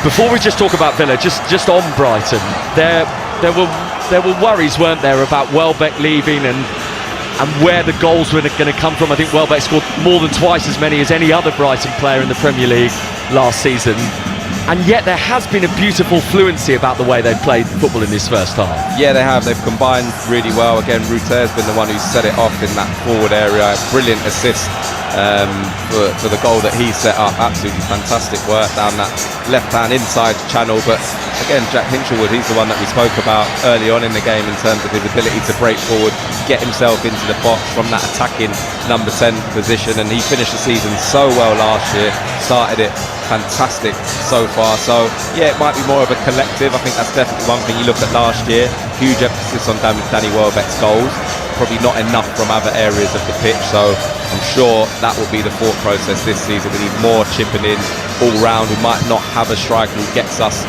15 goals. Maybe they do, promise David, if he comes in and hits the ground running, but can we get a little bit more from those wide areas? And again, defensively, they've got some good size. Vuskovic looks at, a real big profile. Lewis Dunk, of course, as well. So different areas and different avenues to get that goal tally up. And if you're an Aston Villa fan and you're listening, if you are still listening as an Aston Villa fan after what's just happened, can you try to give us a feel of what exactly went wrong for them in the first half? Well, again, I think for me, they're playing in the wrong areas. They don't have an option to go a little bit longer, and when they are being pressed, which Brighton did really well at times, sometimes you have to just miss it out. We spoke again about Tielemans, the way that he could receive a ball. Listen, he's not there anymore. That pressure on those midfielders, and you got João Gomez making his first Premier League start. It looked a little bit too much for him today, I've got to be honest. Resulted in that red card, and that comes from him giving the ball away, obviously as a part of the goal where they gave it to Jack Hinchelwood, and he goes and scores. So we always thought, I certainly did, that this would be a process to start the season for Villa. It really is trying to get to the end of that window as well as you can, whatever that looked like. It might be just being in games and nicking a few points, and then really once the window's shut, really assessing where you are. I don't think anyone would have imagined it would have started as badly as this, and real worrying signs given what happened after that second, third, fourth and the red card. Lack of leadership for sure, and that's something they need to address. More from Joby McAnuff to come in the second half here on 5 Live Sports Extra 2. Elsewhere in the Premier League, by the way, it's Manchester City 0, Bournemouth 1. Marcus Tavernier has scored the first goal. You can listen to that game right now over on 5 Live. Remember, Newcastle against Liverpool, an offering for you from 4:30 as well here on 5 Live and via BBC Sounds. Well, the big names have gone for Villa, and so far a big disappointment at the Amex Stadium. 4-0 down to this brilliant and bullish Brighton side. The own goal from Lindelof, the Kuiper, 2 from Hinchelwood, and then the red card for João Gomez on his Aston Villa debut. It's been a true horror show so far for Aston Villa, but great praise to Brighton for what they've delivered and what might yet be to come in the second half. Make sure you rejoin us here on 5 Live Sports Extra 2 for full live second half commentary. Half time at the Amex, Brighton 4, 10 men, Aston Villa 0.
the noise at the moment, almost a show of solidarity, really. Most of them are on their feet. The Villa fans that are in there, it's not a packed away end anymore as it was at kick-off, that's for certain, but they are on their feet and they are clapping and they are chanting, despite the fact their team are 4-0 down and with 10 men as well. Yeah, fantastic from them. I mean, I think there is a few that probably took your advice and are on Brighton Beach, making the most of the rest of the afternoon, given it is a glorious day down here on the south coast. But the ones that are there have been absolutely brilliant. I'm sure they understand everything that's going on at the football club and will show patience. Brighton shifting it from right to left. De Kuiper delivers from the left, and it was a super ball as well. Headed behind by Pau Torres over his own crossbar from the Aston Villa defender for Brighton's first corner of the second half. Yeah, good defending. Again, that's another example of that ball coming in, and this time Pau Torres is the one who gets to the ball first. Lovely delivery from De Kuiper on that left foot of his, but done really, really well there, Pau Torres, in that example to get himself across and see that danger out. And they've got to do exactly the same now. I'm just looking around, who are the ones organising, who's talking, demanding people to pick up and getting that first contact on the ball. Well, no surprise that Villa have got every single player inside their own penalty area for this De Kuiper corner from the right-hand side, part of the pitch that is drenched in sunshine. And with his left foot, he drives it across, and the hit is swept wide by Ayari. It was a lovely ball by De Kuiper, and driven in the direction of Ayari, who can't quite control his effort. Yeah, no, they were free on the edge of the box. I think it might have been Weaver, actually. Oh no, you're right, it was Ayari, my apologies. Again, he was free on the edge. It was a brilliantly driven ball out to him, and he just doesn't quite catch it. Again, play with such good technique. We've seen score some brilliant goals. Probably be a little bit disappointed with that. His first ever start for Brighton in the Premier League was actually against Aston Villa back in 2023, Asin Ayari. So 6 minutes into the second half, Brighton with a 4-0 lead over Aston Villa. Am I right in thinking that Jack Henshawood would be at the top of the Golden Boot standings right now on this first weekend? I'm trying to think if anybody else scored 2 goals yesterday in the Premier League or on Friday night when Arsenal were involved. Here come Villa. Maatsen shoots left-footed, side netting. And some of the Villa fans, I think, thought that had rippled the back of the net. It did hit the net, but it was, as far as they're concerned, the wrong side of the net, wide of the post goal kick. Yeah, and again, from the Villa fan supporters, just hoping for a little bit of joy, maybe a chink in what's been a really disappointing day so far. Yeah, Maatsen does really well. That's one of his strengths, of course, driving forward, gets into a good position, but can't quite get the strike to fall the right side of the post. Always going wide, really, but that's what they're going to have to look to do in this second half. Sit in, soak up pressure, and then try and break with a bit of pace as they did on that occasion. Wins so far on this Premier League weekend for Arsenal, the champions on Friday night, who were quite comprehensive victors over Coventry, and then on Saturday the big wins for the new teams, Hull and Ipswich City, and Ipswich Town I should say, and also of course Leeds United winning at Nottingham Forest, and Everton beating Crystal Palace, and then Brentford smashing Spurs last night in our live 5 Live commentary. As Lewis Dunk works the ball across the pitch from the left out to the right hand side. It's helped on by Vifa. Gomez pokes it down the line. Gross crosses from the right, and there were so many players in there, and McGinn maybe just unsure of who was around him, touches it behind the Villa man for a corner. Yeah, they're enjoying themselves, these Brighton players, and something to keep an eye on, obviously, with European football and that second leg to come. We were discussing at half-time, weren't we? Is it a decision at some point from Fabian Hürzeler to maybe rest a few of those legs? Just going through the Brighton squad, not an awful amount of depth at the moment. Obviously, got a few injuries again, and I think that would be sort of sensible, maybe 60-65 minutes potentially, if they can get themselves through this period, which at the moment they're looking incredibly comfortable doing. Carlos Baliba or Yankuba Minte today, but both are injured, but of course both have been talked about with potential moves away from the club to Manchester United and Liverpool respectively. Here comes the Brighton corner, which Pascal Gross lifts up towards the far post. Vuskovic attacks it. Bizot's got his hands on it eventually. He didn't for a moment, I think he lost sight of it, but he has it in his grasp now, the Villa keeper. Yeah, that's a couple of times now. Vuskovic just round the back post. Looks like certainly something they've worked on. Again, big presence, big frame. I think it's something we've seen in their recruitment over the summer, Brighton, maybe adding that bit of physicality at times. which again we've seen in the Premier League. It certainly has moved towards that, you know, just the profile of some of these players, and not just that, the way they can move as well. You know, Brentford again been absolutely masters at, you know, that in terms of getting that sort of physical profile. We saw Sunderland do it to great success last season as well. Leeds with their recruitment, and they've still got the fantastic footballers in the lineup as well. So maybe it's like variation at times to how they go and approach games, but different dimensions for sure. McGinn, clever ball, piercing the Brighton backline down the right-hand side. George Hemmings into the box. The youngster looks to pull it back, so he might need some treatment here for that. Back to the start of last season, it was difficult for Aston Villa. I think it took them 5 games in the Premier League to score their first goal. Last season, eventually they did through Matty Cash at Sunderland. They didn't win a Premier League game until the end of September. I mean, they still ended up finishing 4th. Yeah, which shows what an incredible job Unai Emery and the players did, you know, once they did get themselves going. But I think that would be the frustration again for Aston Villa fans, and I'm sure the manager. You know, I think we all know in this day and age you're going to lose players, but it's the timing of it that really hurts. And then you've got the season to start. Big problem obviously with the window still being open. I'm not a fan of that at all, because the disruption and the way it unsettles squads is absolutely what you don't want at this stage. And it will be a work in progress for Aston Villa in their recruitment side of things. We've spoken about that a lot, but we have to. That is the story. So there'll be one club, I'm sure, that will be desperate for that window to shut and know what they've got to move forward with. 4-0 Brighton as the ball comes into the Villa penalty area, but the flag is up. In the attempt from Gomez went into the hands of Bizot anyway. They're actually playing with 9 at the moment, Aston Villa, because Emi Buendia had to have some treatment to that facial injury, so he's now got to wait for that 1 minute period as it is now in the Premier League to re-emerge back onto the pitch here. And of course it's 9 because of João Gomez's red card in the first half, and it is 4-0 to Brighton. If you are just joining us here on 5 Live, Sports Extra 2 this afternoon. Last time I checked it was still Manchester City 0, Bournemouth 1, as it is still at the Etihad Stadium, and Newcastle against Liverpool to come from 4:30. Of course it will be managerial debuts in the Premier League for their new clubs. Mateusz Jaisler of Newcastle United and Andoni Iraola of Liverpool.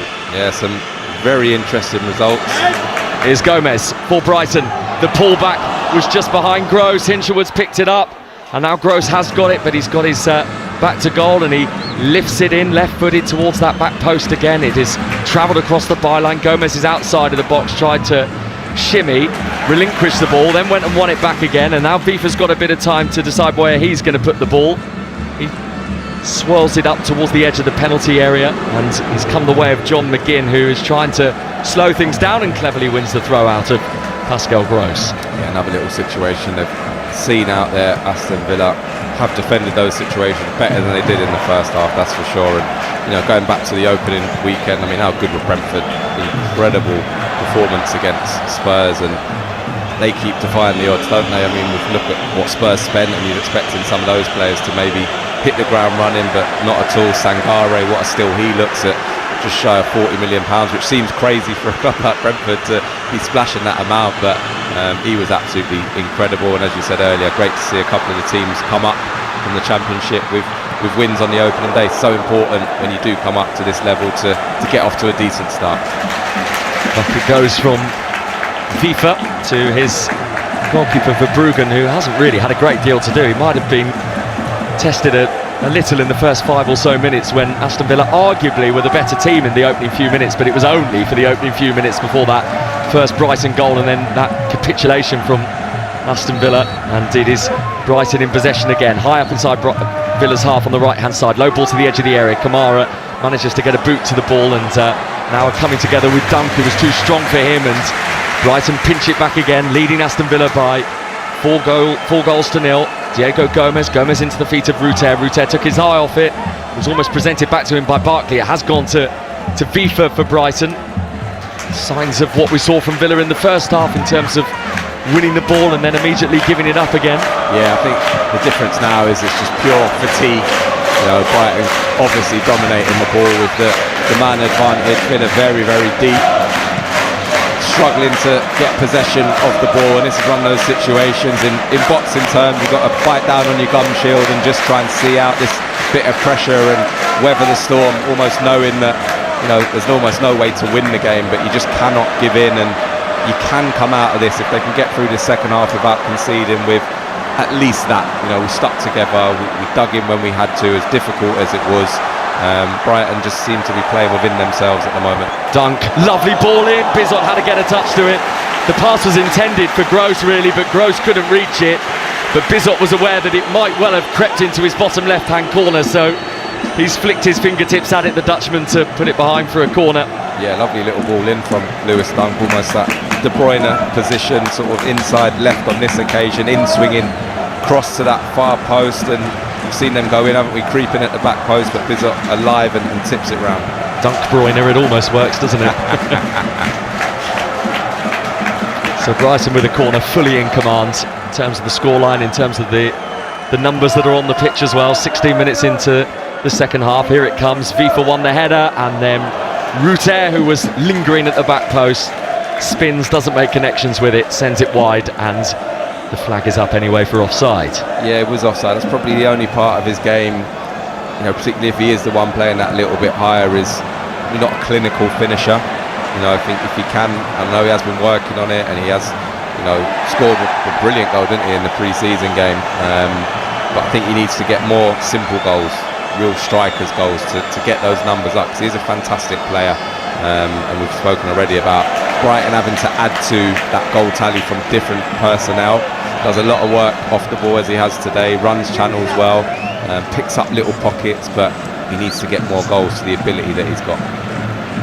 Lots of League Cup football for you to get your teeth into this week on 5 Live. We will be at St Andrews on Tuesday for Birmingham City against Brentford.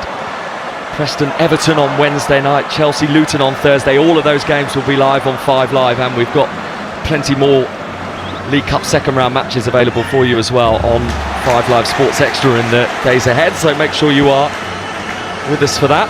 As Lewis Dunk on his 300th Premier League appearance today for Brighton, with the exchange of passes with Yassin Ayari, both of them wearing rather fetching coloured boots today, as Dunk with the red boots into Ayari with the pink.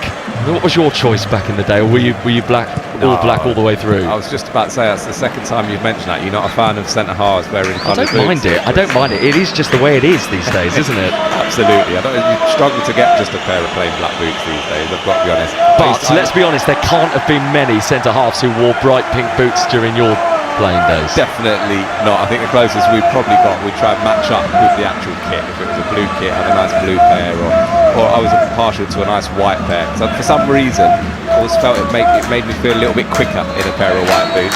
And the complete opposite with black, I felt like I just couldn't move if I was wearing it. There's only certain players in certain positions on the pitch, I think, that can wear bright white boots, but you're in the right position, so you're okay. Okay, right. Ball's gone out of play, so Brighton are going to make a couple of changes here. So we are going to see Costinha for his debut in the Premier League, the Portuguese, having joined for £11 million from Olympiacos. And talking of Greece, Haralampos Kostoulas, the striker, is also emerging from the bench here as well. So that is a double Brighton change, and fresh legs that Villa could probably do without seeing. Yeah, but again, a good opportunity, you know, coming onto the pitch now to get yourself a game. Obviously, Costinha coming in, looks like he's going to slot into that right back position at the moment. So, yeah, interesting couple of changes, a bit of freshness, and this is a dream to come on 4-0 up against 10 men and really get yourself into the game nice and quickly and have a positive contribution. I actually missed both of the players who went off there because I was so focused on the two players that were coming on. So I'll just get you, Joby, to cast your eye over those out there maybe for a moment, and we can try and work out who was departed. Maybe Yassin Ayari. Was definitely one, yeah. Yeah. He was on a yellow card as well, Yassin Ayari, so maybe that was a factor for Fabian Hürzeler. 20 minutes into the second half, 4-0 Brighton lead against Aston Villa. I don't think there's going to be a different outcome to this game. There might be a different scoreline, but we must certainly say that Brighton are going to win it from here with the 10 men that Aston Villa are having to play with as well after the red card of João Gomes in the first half. Yeah, Weaver's just stepped into midfield. Talk about Costinha coming on at right back. He's gone into that midfield role where Ayari was playing, and looks as though De Kuyper's low ball in, the strike is off the post, but it's come back for a goal, but the flag is up. It is not going to count.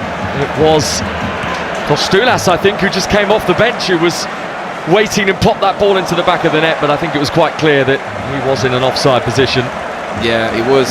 Again, nice and sharp from him. Good build-up play, ball into the left. Really clever little position there. And as a shot comes in from Gross, I think it was on the edge of the box. He's just offside there, Kostulas.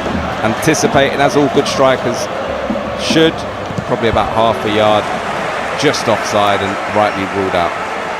The other Brighton player that's gone off, by the way, is Jack Hinshelwood. So there'll be no Premier League hat-trick for him today. Yeah, he would be, wouldn't you? He would be.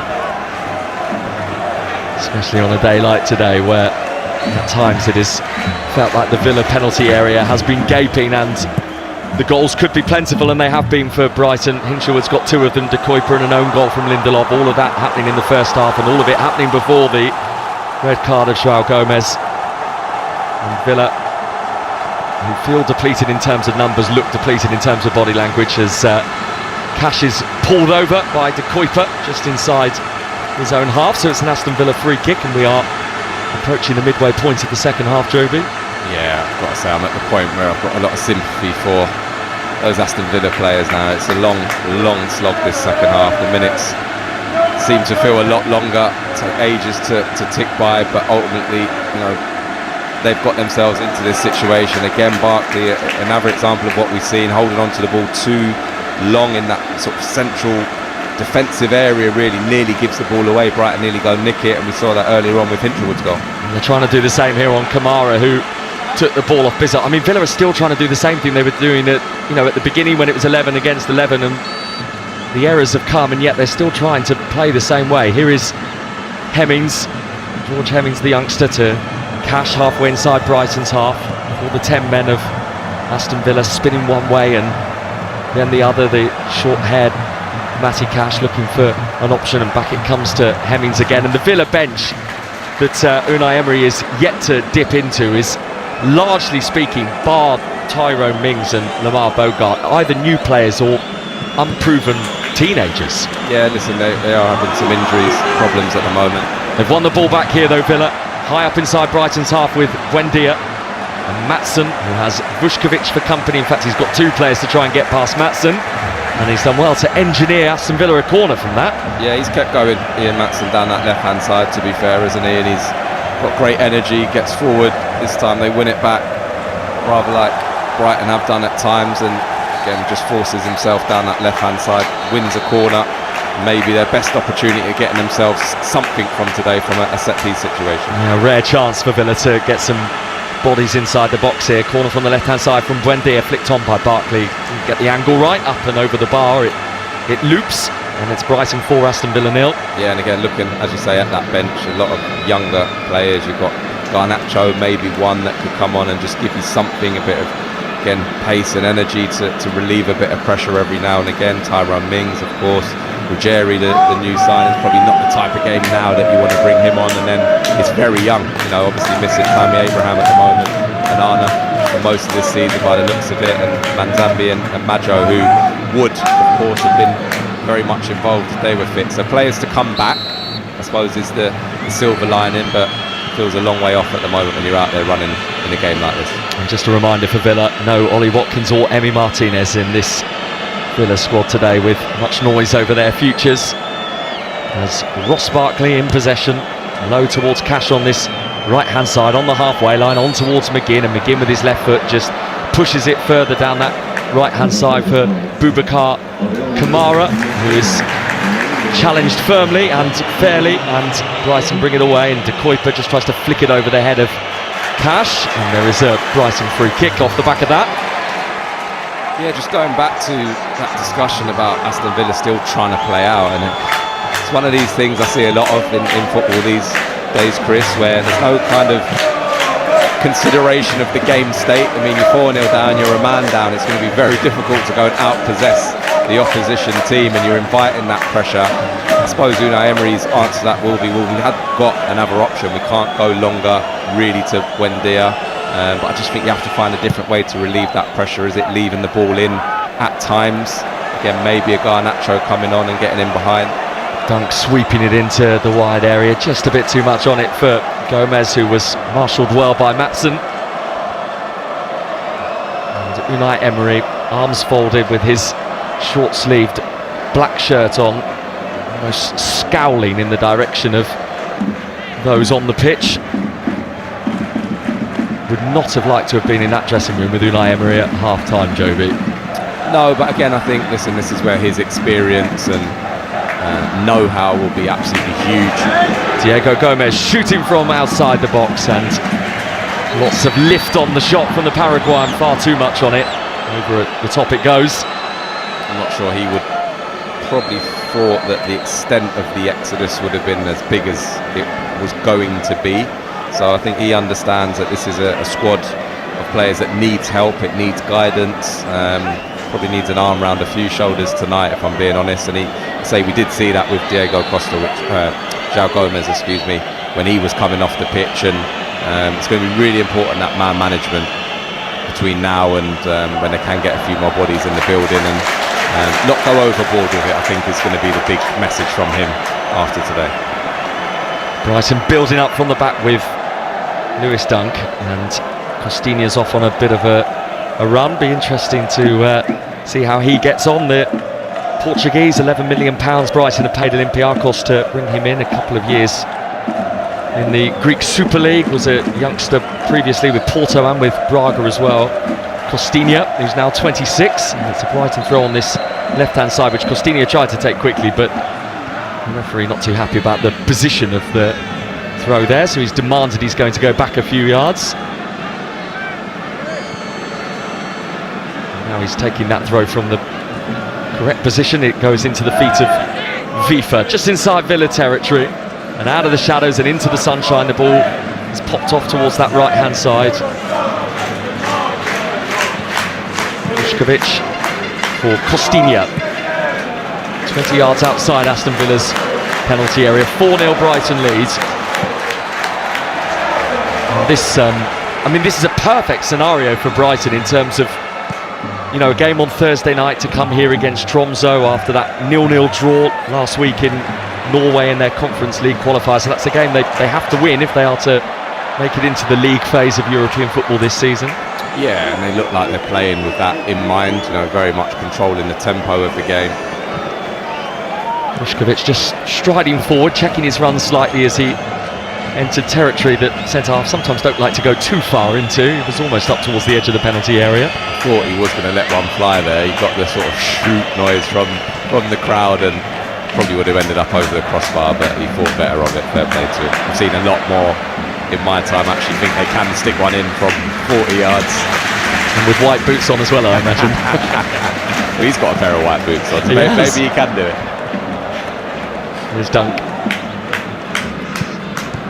Dependable Lewis Dunk, and Kostulas off the bench gives it to De Kuyper from the left wing. De Kuyper's deliveries today have been really dangerous. That was another tester which has bounced out of the area on the far right hand side for Costinha, who goes back for the Croatian Vuskovic. And Costinha again, and he slips in Diego Gomez, who's got to the byline, looks for Rute. Bizot got a hand to it. Flag is actually up against Diego Gomez for that initial pass.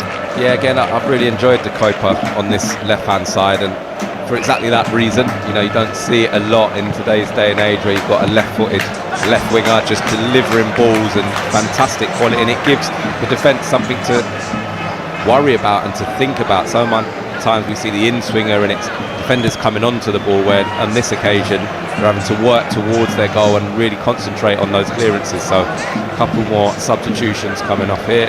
Yeah, and they are the first changes from Unai Emery, and it is his two recognisable faces off the bench, the only two recognisable faces really, in terms of, you know, I mentioned the fact that they are either kids or new signings. Lamar Bogart and Tyrone Mings on here for the final 15 minutes or so of this game. So Torres and Barkley are the two Villa players to depart. It's been a difficult afternoon for Pau Torres in particular. He was culpable for that first goal.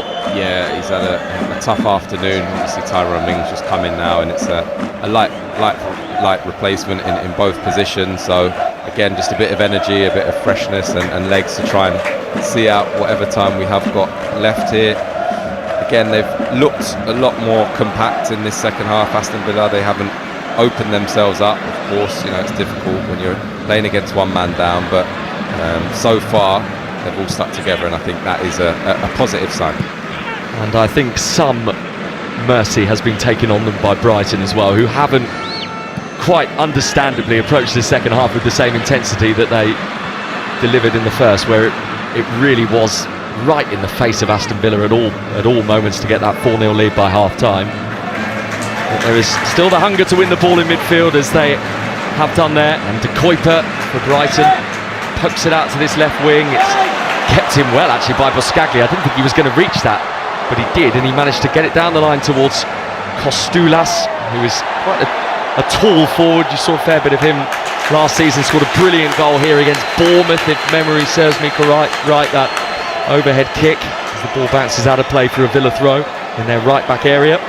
Yeah, well, we spoke about the squad depth and actually making sure you manage the minutes when you can. It's very rare that you get a situation like this in the Premier League, where you're so on top that you can pretty much play and dictate the tempo of the game. And again, particularly with European football in mind, I think they're doing a really good job there of controlling it. Certainly not eyeballs out as they were in that first half and having to press as much. They're very much controlling the ball and being very, very economical with it. Going to see some Premier League chances for Ibrahim Osman and Zadok Yohana for Brighton in a minute, so I'll give you some more information on those two when they come on shortly. They've both stripped and ready to go.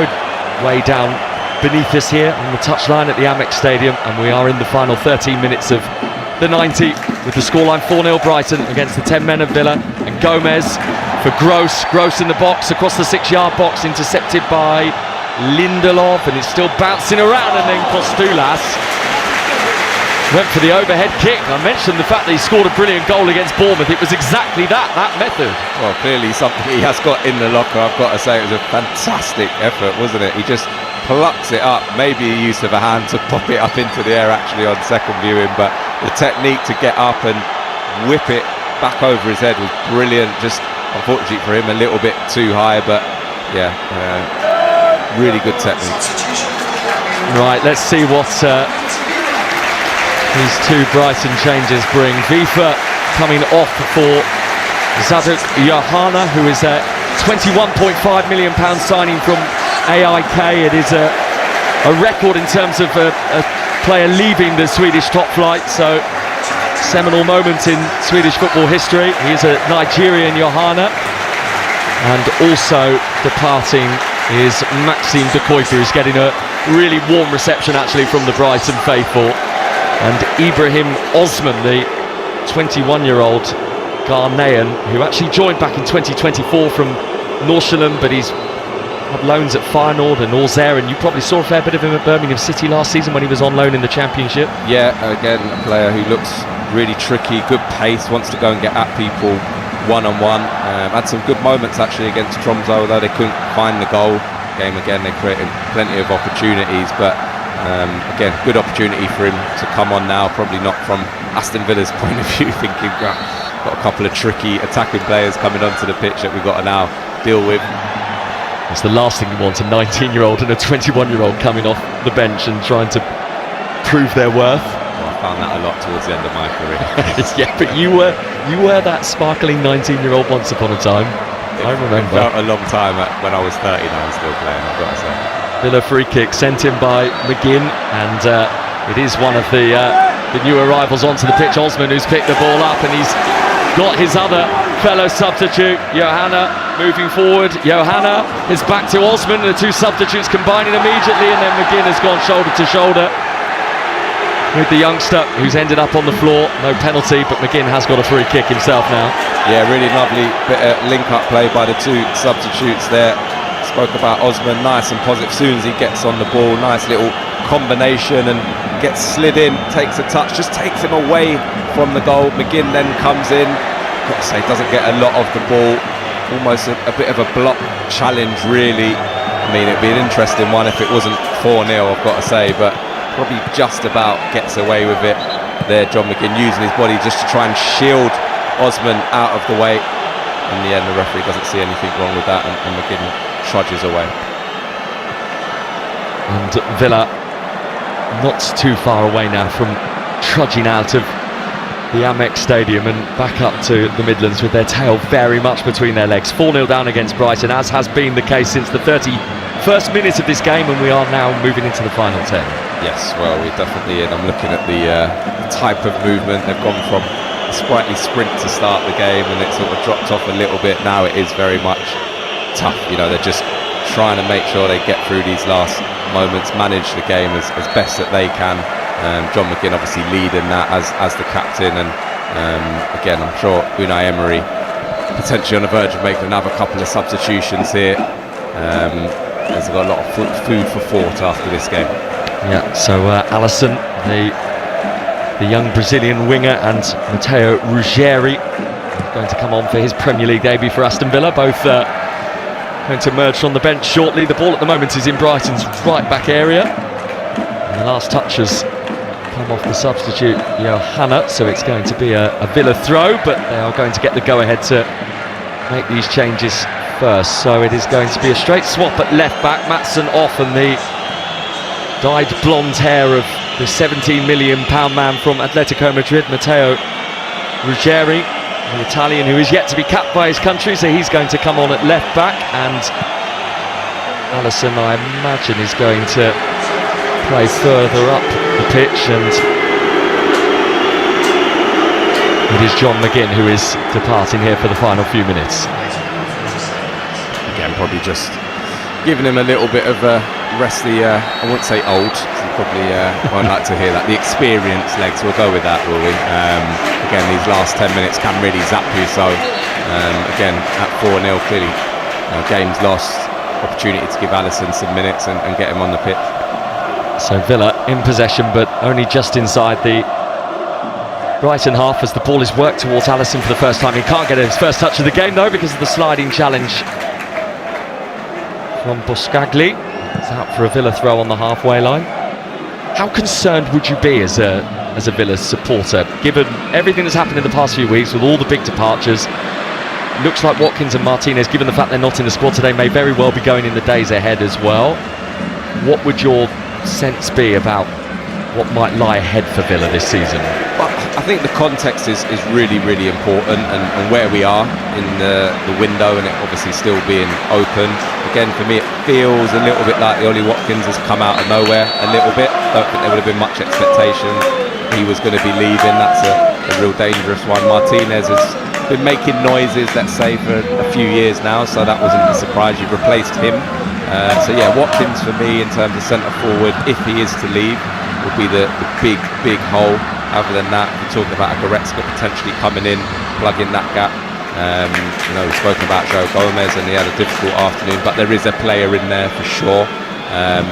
And then again, centre half on today's evidence, you know, with Ezri Konsa going, that is now the real primary position again that I would be looking at to get some experience and know-how and leadership and mobility as well, because that's the other thing with him, and the way talk a lot about Unai Emery's style and wanting to be aggressive, be high up the pitch. You need defenders that got pace. Konsa certainly had that.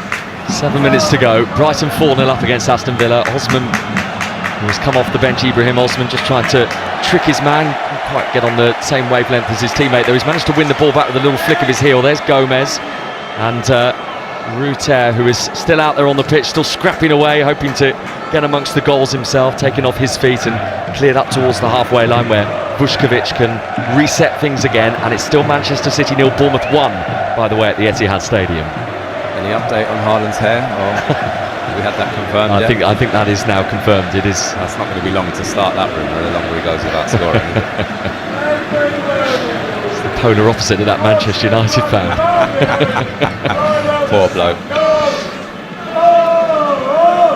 Here is Zadok Johanna, who I think Brighton fans will be quite intrigued by what he can bring. He's a very quick winger, I'm told, very impressive in the Swedish top flight last season, but obviously the Allsvenskan is a very different beast to the Premier League, but he's getting his opportunity here for the first time. And Brighton moving the ball in midfield, go all the way back to the goalkeeper Verbruggen, who, dare I say it, might just have a A little feeling of boredom out there, considering he has had practically nothing to do in this second half. Well, I can absolutely guarantee he won't have an easier afternoon's work than this today. And again, particularly for a goalkeeper who does like to be involved and is very, very competent with his feet, but hasn't had to be too involved at all today, particularly obviously in this second half. I don't mind that, in the fact that he conceded 4 when Aston Villa were here last season, and he conceded 10 in 5 games against them, but he's going to keep a clean sheet today. And another change for Brighton. More minutes for players that are a little less recognisable, even to Brighton supporters. Here comes Malik Yaoukuye, who actually joined back in 2024, but has been out on loan at Sturm Graz in Austria, and then was with Swansea in the Championship last season, where he played 21 times. And Alejandro Garnacho's on for his Aston Villa Premier League debut here too.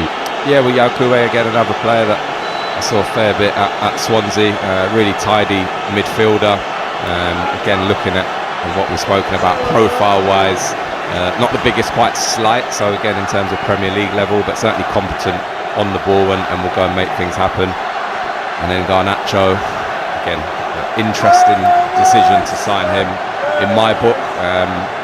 He's got to step up and he's got to take the opportunity. It's as simple as that. You're not going to keep getting off chances at clubs as big as this and Chelsea without the output. And clearly, you know, there is some ability in there. We just haven't seen anywhere near enough of it.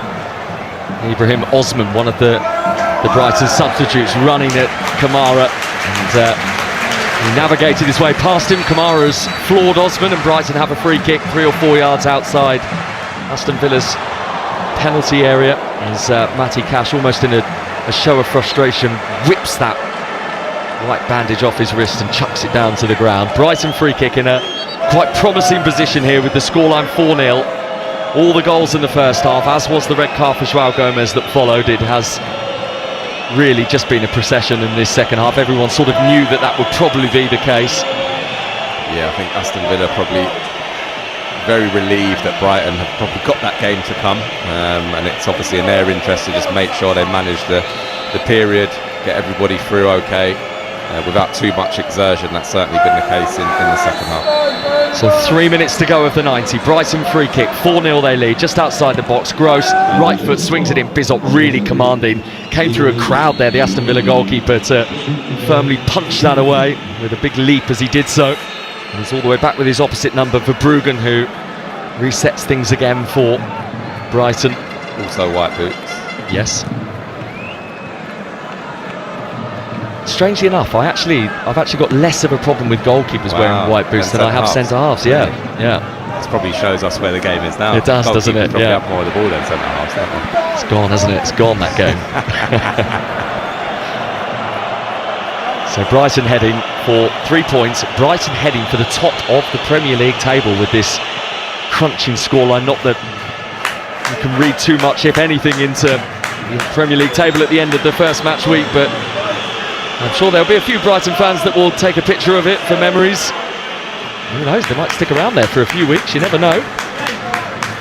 Chelsea next week, and then Leeds United coming here. I think that's the nice thing about the start of this season. There seems an openness about it, probably apart from Arsenal, that I think we all expect to be as strong, if not stronger than they have been last year and even the previous seasons. But a lot of teams in transitions, whether it's new managers, you know, players coming and going.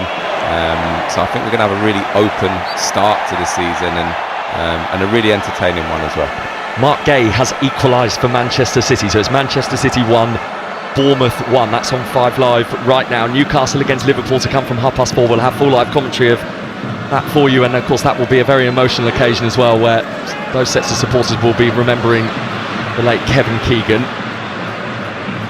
Into the last 60 seconds here at the Amex Stadium. Brighton high up inside Aston Villa's half with the ball at their feet, stroking it around with the confidence that they have been really ever since they took a 1-0 lead just 8 minutes into this game. That own goal from Lindelof.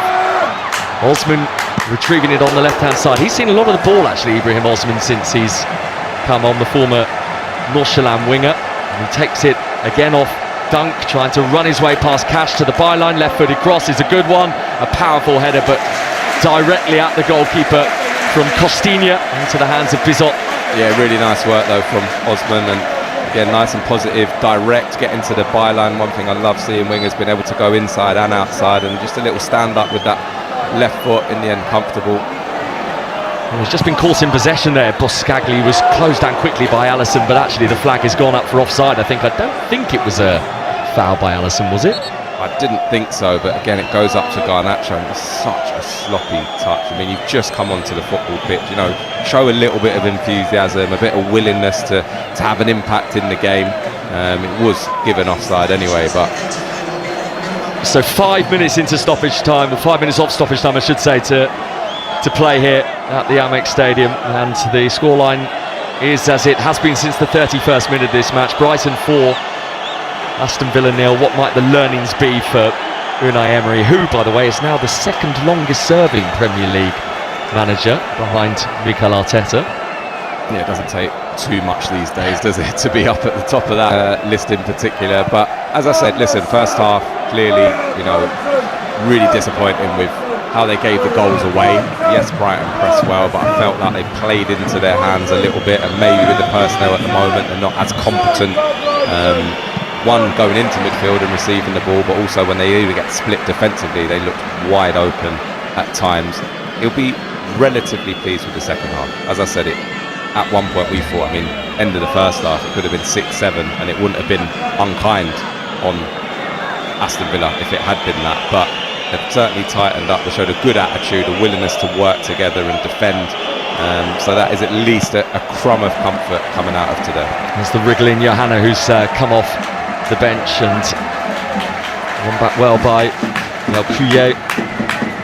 Having initially lost that ball, Brighton, they retrieve it again, and Vuskovic, who's had the time of his life really, the Croatian 19-year-old on his Brighton debut. He's the very epitome of a ball-playing centre-half, because Brighton have had all of the ball, and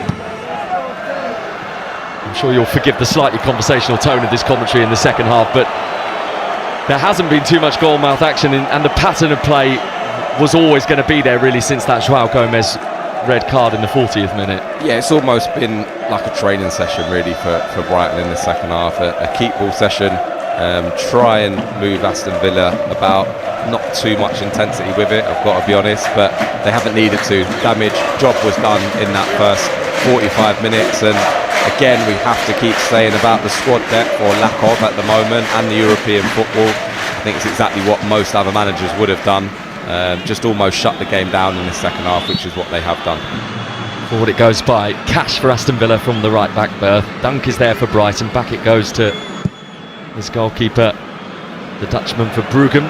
Back again to Lewis Dunk, who is going to have another big part to play, and lovely as well that he gets another season of European football potentially with Brighton. But of course they have to navigate their way past Tromsø here on Thursday night in that Conference League qualifier. We will have updates of that game for you on 5 Live, into our commentary of Chelsea against Luton from Stamford Bridge in the League Cup on Thursday night. Many live League Cup commentaries for you coming this week on 5 Live. Tuesday, Wednesday, Thursday night we will have you covered.